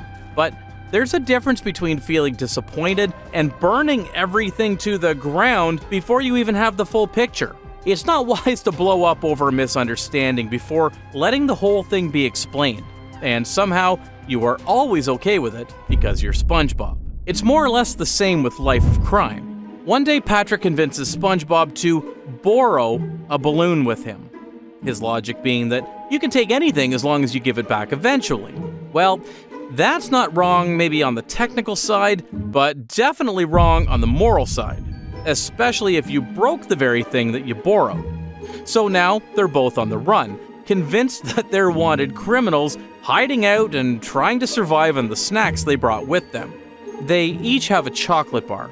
The deal is simple. They'll share everything equally. That's the whole foundation of their survival plan. Patrick eats his chocolate bar immediately, the same day. And then the next thing we know, he accuses SpongeBob of stealing his. You stole my candy bar! Not because he genuinely forgot, or at least, even if he did forget, the moment SpongeBob tells him what actually happened, the reasonable response should be, oh, right, my bad. Instead, Patrick doubles down. He threatens to turn SpongeBob in for the balloon theft. The balloon that was his idea, that he convinced SpongeBob to take in the first place. So, in the span of one episode, Patrick talks SpongeBob into committing a crime, eats his share of their supplies, accuses SpongeBob of theft, and then threatens to use their shared crime as leverage against him. Now, out of all the things he borrowed from SpongeBob, I think Dumped hits a little differently because it's Gary that he took away. Gary starts following Patrick around everywhere, ignoring SpongeBob completely. And Patrick, rather than redirecting Gary back to his actual owner, he leans into it, hard. He parades Gary around in front of SpongeBob, talks about what great friends they are now, makes absolutely no effort to understand why this might just be a little bit painful to watch for the person who has had Gary his entire life. And SpongeBob, being SpongeBob, is devastated. He's quietly heartbroken watching his pet choose someone else. Meanwhile, Patrick's energy throughout all of this is essentially, yeah, this is great for me, so Now, the twist at the end is that Gary was only following Patrick because Patrick had a cookie in his pocket. The moment the cookie is gone, Gary comes right back to SpongeBob, which is both funny and quietly devastating because it means none of it was ever really about Patrick. But Patrick didn't know that while it was happening, and he still chose to rub it in. That's a very particular kind of selfishness. He doesn't think twice about enjoying something at your expense. He sees you hurting and just keeps going, because it's working out fine for him. And maybe that's the most honest thing this episode reveals about Patrick.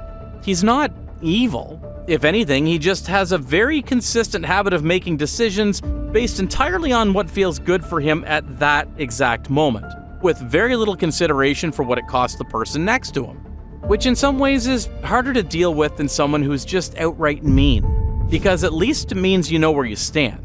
So, we've covered a lot of ground at this point, but this last one is arguably the most interesting case of all. It's what happened when Patrick was not able to handle SpongeBob doing something for himself. Nature pants.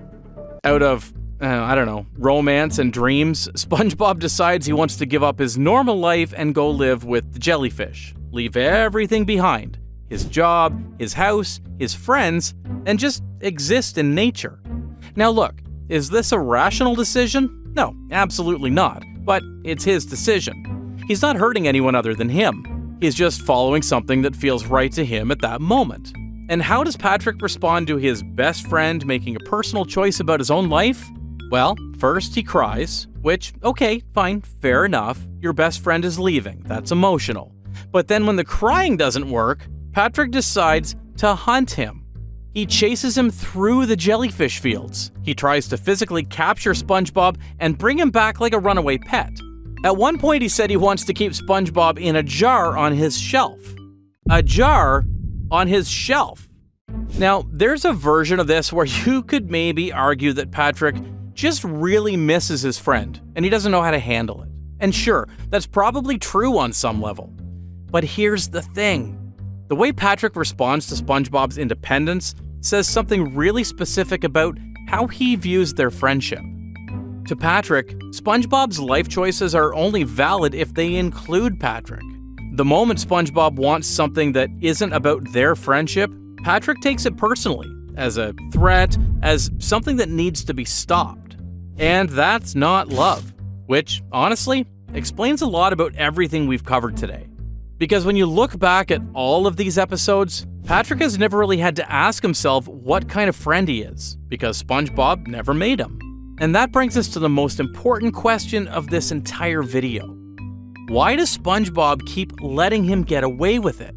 He's not naive as in he's stupid about it. He just genuinely, wholeheartedly believes that the people around him are worth believing in, which is actually one of the most admirable things about him. But this is also where it gets complicated, because there's a difference between being loyal and being unable to see what's right in front of you, and SpongeBob spends a lot of time in that gray area. More often than not, SpongeBob wasn't blind to Patrick's behavior. We've seen him get frustrated, we've even seen him snap. We've seen him reach his limit more than once across the seasons, but he always comes back, every single time. And I think the reason for that is actually really simple and really human. It's not as dark as SpongeBob being forced to stay because he can't leave. However, he stays because the good moments with Patrick are genuinely good. The jellyfishing, the sandcastles, the laughing at nothing for 20 minutes straight. And when those moments are good, they're really good. Good enough that SpongeBob decides the rest of it is worth putting up with. Which is exactly how it works in real life, too. Nobody stays in a one-sided friendship because they enjoy the suffering. Unless you're a masochist, of course, but most of us stay because mixed in with all the taking advantage and the carelessness and the selfishness are the real moments, genuine ones that remind you why you became friends in the first place. And those moments are just frequent enough to keep you there. SpongeBob and Patrick's friendship actually teaches us. And this is the part worth sitting with for a second. When you never push back, when you always forgive, when you make it infinitely easy for someone to treat you carelessly, you're also teaching them that this is okay. Every time SpongeBob shrugs it off and shows up the next day with the same open heart, Patrick gets one more confirmation that nothing really needs to change. And Patrick, to his credit, probably isn't even aware of it. He's not sitting on his rock at night calculating how much he can get away with. He just knows on some instinctive level that SpongeBob will always be there, no matter what. Which means he never has to grow, never has to ask himself any hard questions, never has to become a better friend. Because the one person who could hold him accountable keeps choosing not to. So where does that leave us?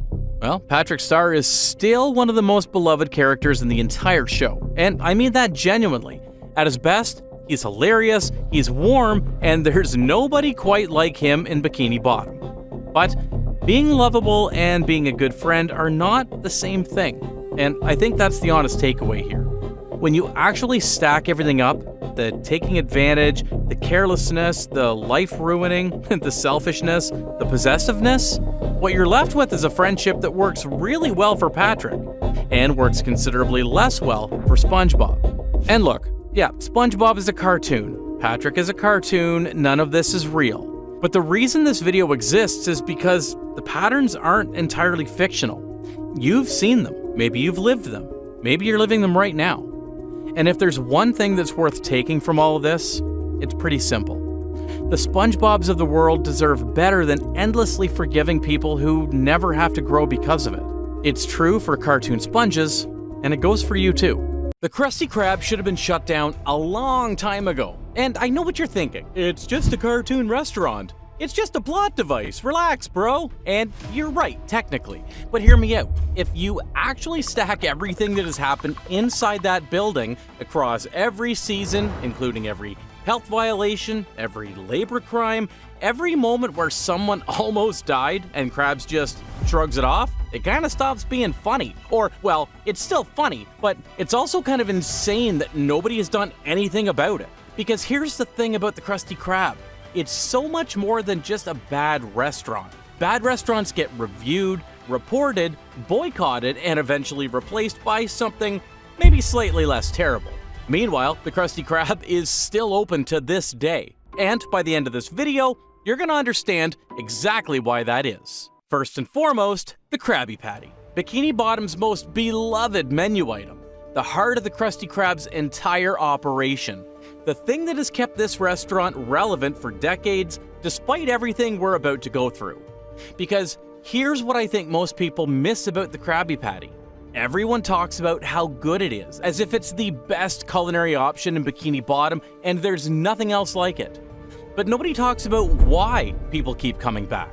If we're being completely honest with ourselves, everyone describes the Krabby Patty more like a substance rather than a lunch. And I don't mean that loosely. I mean, we've seen it time and time again where a single Krabby Patty is capable of triggering a compulsive dependency that completely overrides all basic judgment. Now, Squidward spent years refusing to even try one, and then, one bite, and the man is sneaking into the Krusty Krab at midnight to consume so many in one sitting that his hips just explode.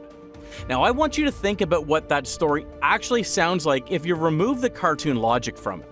A man with zero prior interest in a product tries it once, loses all self-control in the same day, and ends up alone at 4 in the morning, consuming it in secret until his hips physically gave out. That is a cautionary tale. And if that's not enough, let's talk about what happens when you don't have one.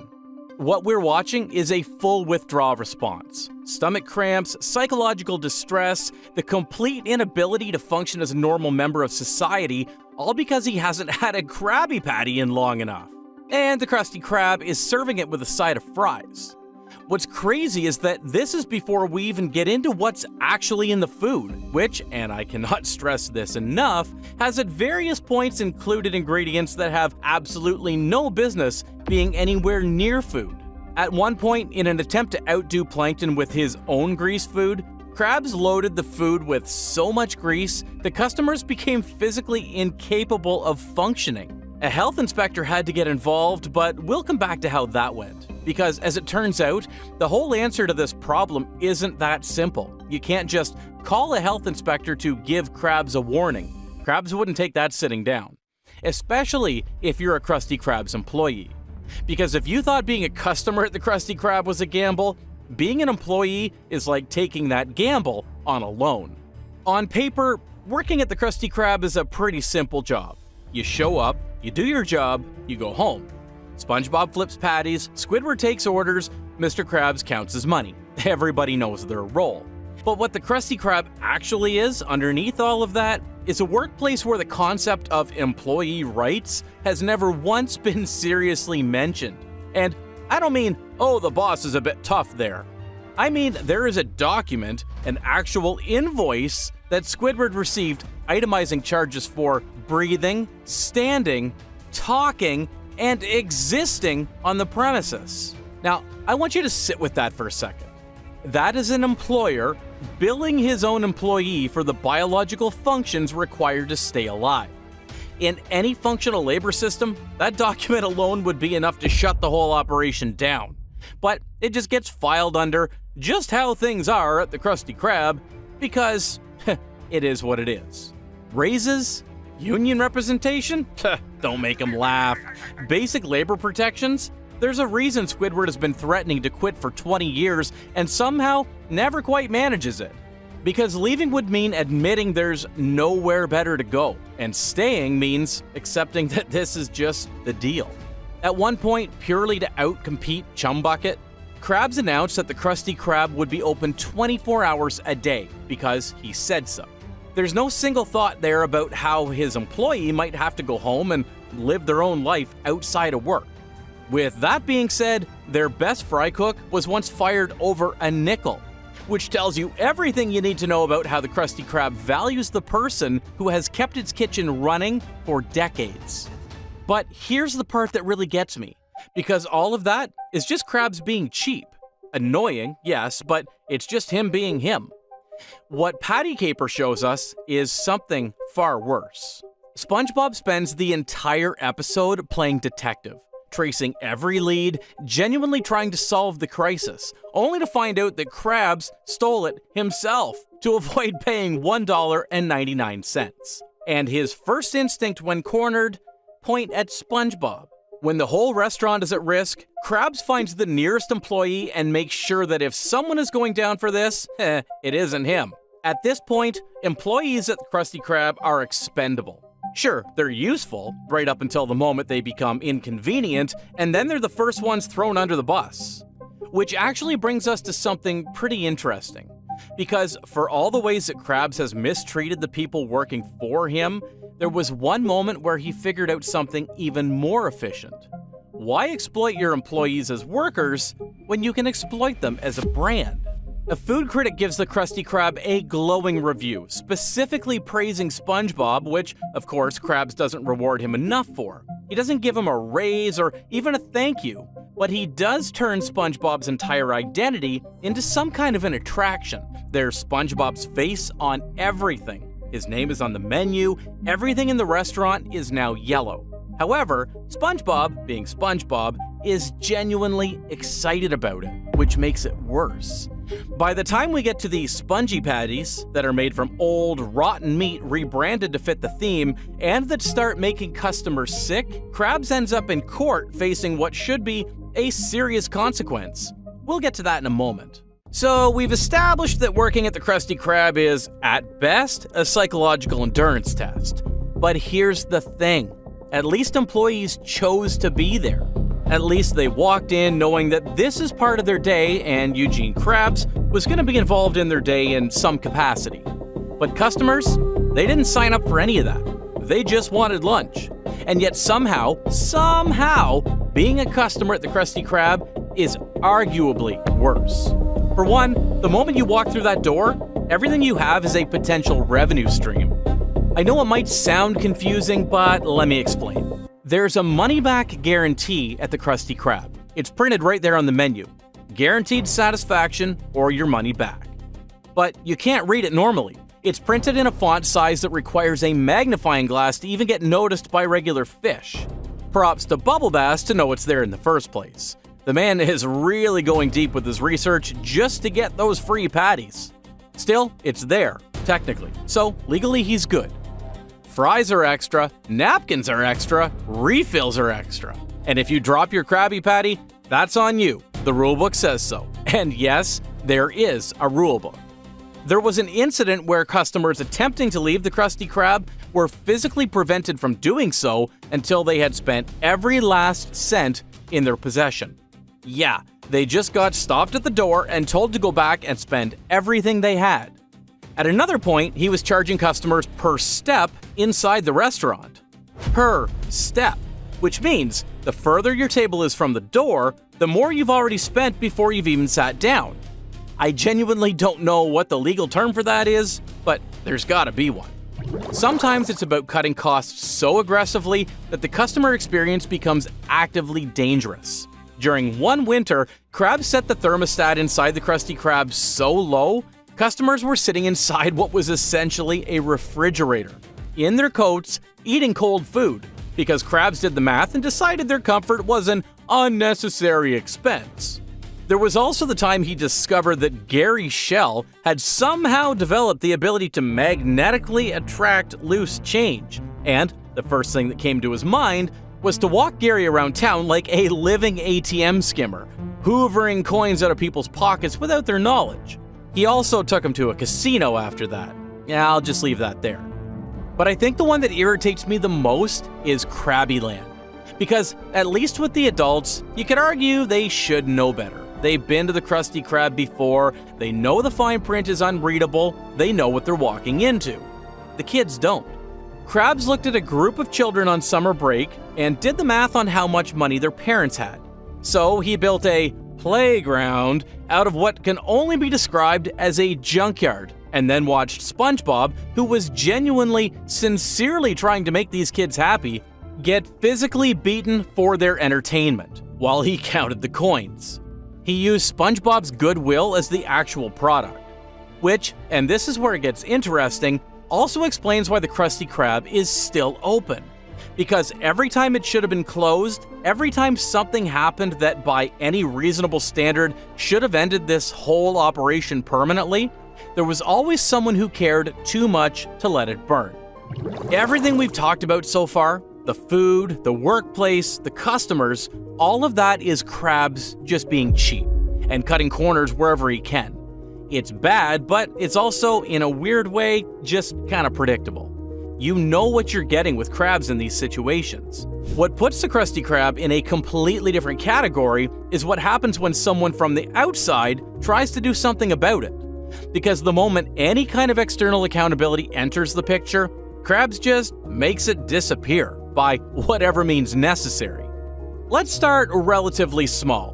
Plankton slips on a wet floor inside the Krusty Krab and sues. Now, a wet floor is a legitimate liability. Slip and fall cases are real. This is exactly the kind of reason that health and safety regulations exist. A responsible business owner will acknowledge the hazard, settle appropriately, and maybe put down a mat next time. Krabs spends the entire episode trying to wriggle out of it. Every angle, every loophole, every possible way to avoid taking any responsibility whatsoever for something that happened inside his own establishment. And this is definitely not because he couldn't afford to settle. It's just because the principle of admitting fault is genuinely incompatible with how he operates. The Krusty Krab has never been wrong, at least by his account. Then there's the time the Krusty Krab was actually, formally, legally shut down. Closed by order. Done. You could argue that the old lady was being a pooper because she just hates the fun part of Krusty Krab. Still, Krab's response to a legitimate government closure was to immediately move the entire operation underground illegally into SpongeBob's house. Rather than contest the closure through any kind of proper channel, rather than appeal, rather than engage with the process at all, he just relocated and kept going like nothing happened. Because in Krab's mind, the law is not something you respect or work within, it's just an obstacle for him, and obstacles usually have workarounds. But both of those, the lawsuit and the closure, are almost reasonable compared to what happened with the health inspector. So, a health inspector arrives at the Krusty Krab for a routine annual check. Standard procedure. the kind of visit every food establishment receives. And Krabs, having half heard a news report about someone impersonating health inspectors to get free food, convinces himself that this man is a fraud. Now, a normal person in this situation might call the police, file a report, and then let the authorities handle the rest. But not with Krabs. He asks SpongeBob to make the single most lethal burger in the history of the restaurant. Volcano sauce, seahorse radish, toilet water, and an old gym sock. Fortunately, the inspector chokes on a fly, hits his head, and loses consciousness. Yes, I did say fortunately, because at least he doesn't end up eating that cursed patty. Getting concussed is like a walk in the park compared to that. And then a second news report confirms the real impersonator was already caught elsewhere, meaning the man on the floor is the genuine, legitimate health inspector. What follows is, and I want to be precise here, an attempted cover-up of what Krabs believes is a murder. Multiple attempts to keep the inspector unconscious anytime he shows signs of coming around. SpongeBob, to his credit, is horrified throughout all of this. He is visibly, vocally uncomfortable with every single decision being made. But Krabs was almost unfazed for the whole ride. And at the end of it, after all of that, the Krusty Krab passes its health inspection. Of course it does. Because that's the thing about the Krusty Krab. It doesn't matter what happens inside those walls, a place just keeps going. And for a long time, I thought that was just the thing with this show. There's no continuity, nobody learns anything, roll credits. But I don't think that's actually what's happening. Because there's one detail that runs through almost every single one of these incidents. One variable that keeps showing up every time the Krusty Krab should have faced real consequences and somehow didn't. And it's not Krabs. It's SpongeBob. It's always been SpongeBob. Think about it. Really, think about it. The health inspector incident, who was there, panicking, inadvertently keeping the whole thing from unraveling completely? SpongeBob. The greasy buffoon's health violation? Who called the inspector, and then who cleaned it all up before it went too far? SpongeBob. The underground Krusty Krab, every single moment where the walls were genuinely closing in on this place, SpongeBob was there, and Krusty Krab survived. Because surprisingly, the most exploited person in that building, the guy who gets fired over a nickel, who gets framed for ingredient theft, who gets charged for breathing adjacent to his workplace, genuinely, sincerely, with his whole heart, loves that restaurant. He's not blind to it either. We've seen him get pushed to his limit. We've seen him crash out, walk out, break down. He knows on some level what's happening. And he keeps showing up anyway. Which is, and I mean this in the most affectionate way possible, a little bit heartbreaking when you think about it. Because SpongeBob is just that naive. He's just someone who decided that the thing he loves is worth protecting, even when the person running it doesn't deserve that protection. Even when every reasonable instinct says, let it burn. Sound familiar? Because here's what I keep coming back to. The Krusty Krab shouldn't exist. By any logical, legal, or moral standard, it should have been shut down years ago. The food is a controlled substance, the workplace is a labor violation waiting to be filed, the customers are prey, and the moment anyone gets close to doing something about it, Krabs either buries the evidence or moves the whole operation underground. And yet, every town has a Krusty Krab. Not literally, but you know what I mean. That one place that has absolutely no right to still be open. That one business that has survived every scandal, every complaint, every health inspection, every lawsuit, simply because it figured out the one thing that makes accountability nearly impossible. It made itself necessary. The Krabby Patty is addictive. The town is hooked, and somewhere in that building is always a SpongeBob, someone who cares more than enough to keep it running. That's just how it works. But the most unsettling part is, you already knew all of this. You've watched it happen season after season and laugh every single time it happened. We all did, because it was funny, and because it was familiar. That's the thing about places like the Krusty Krab. Everybody noticed, since day one even, but they decided it was easier to just order the burger. We've seen characters come and go over the years while watching SpongeBob. Some are good one-liners, some are good the first time and not so much the second time, and some are straight up unwelcomed, at least for me. But nothing stressed me out more than this character, Squilvia. Hold on now, I'm not saying she's a bad character, quite the contrary. I think she has all the potential to become one of the most needed characters in the show that we just never have. Or should I say, that Squidward never has. So this episode is called Love That Squid, from Season 7. The story starts at Krusty Krab when a pair of couples wants to order some lunch from Squidward. But Squidward tells them to go away since, in case you couldn't read the sign, it's his break time. That encounter only serves as a painful reminder for Squidward. He may be a man of many talents, but not when it comes to picking up girls. Which is something I've never fully realized until watching this episode. Squidward is beefing with customers all the time, throwing sarcasm and sick burns left, right, and center, but he almost never flirts with a single customer in all of his working days as a cashier. Which is like a cashier specialty, right? At least in some coffee shops and bars. In any case, SpongeBob will always be there to cheer him up.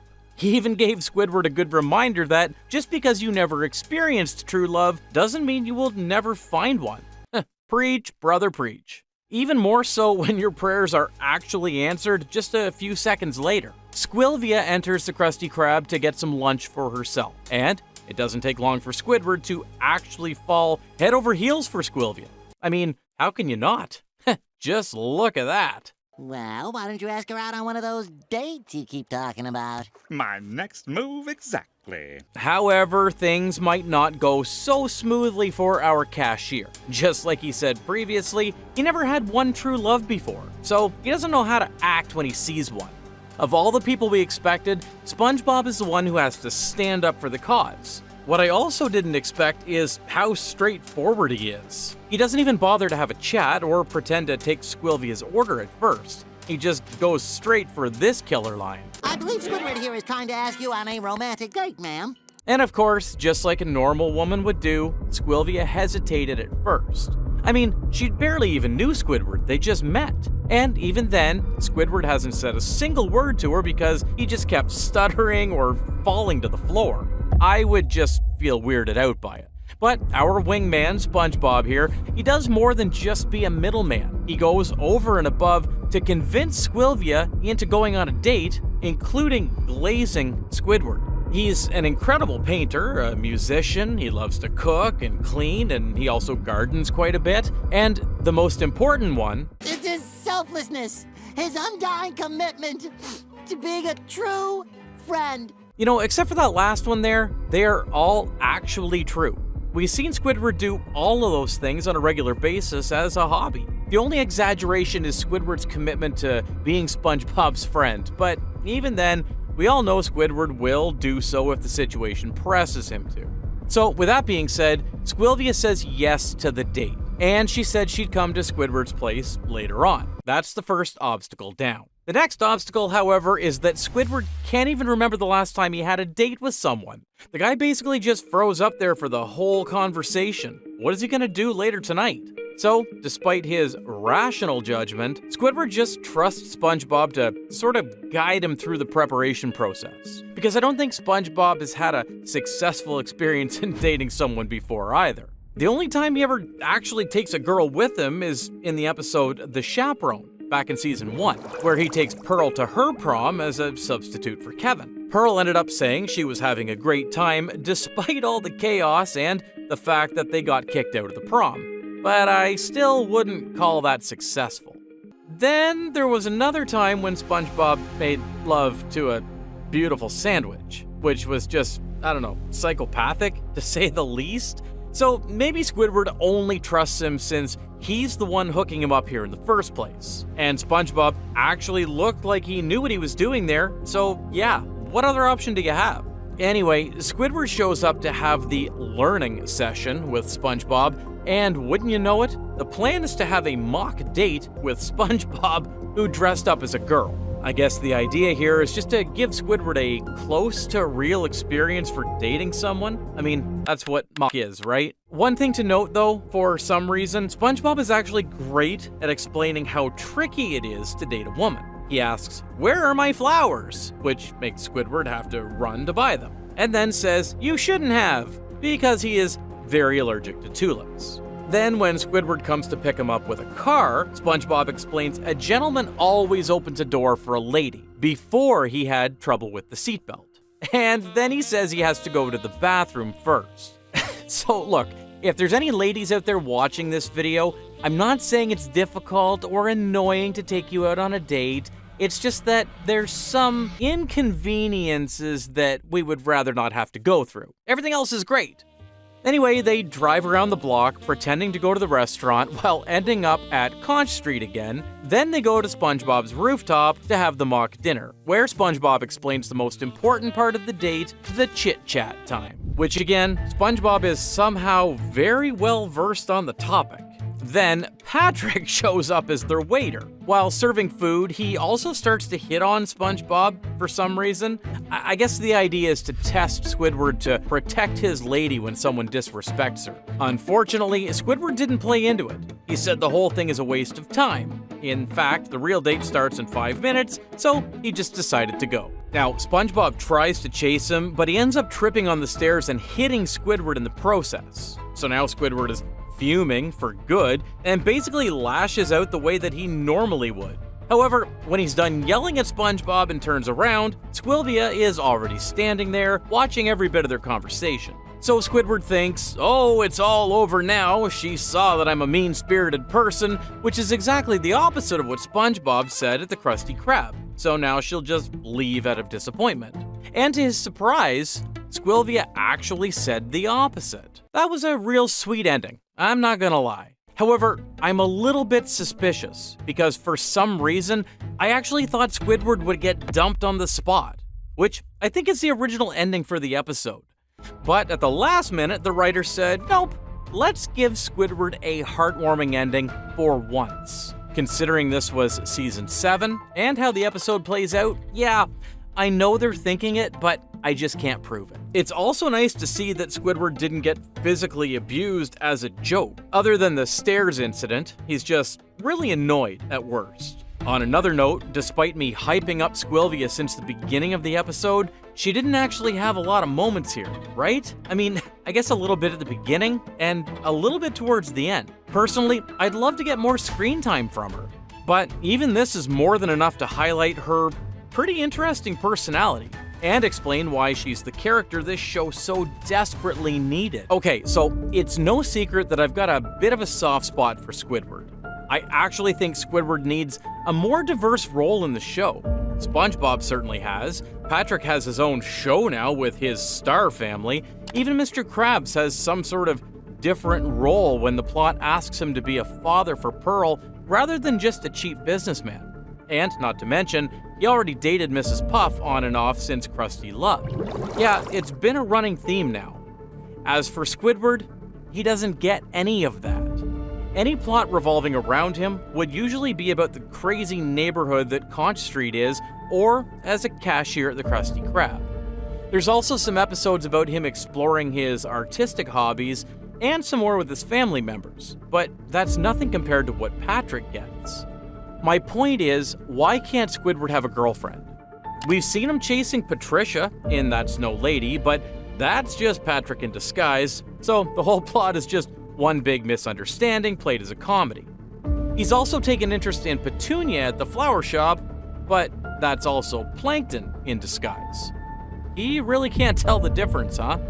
So I think Squilvia would bring out that fresh side of Squidward that we never really get to see.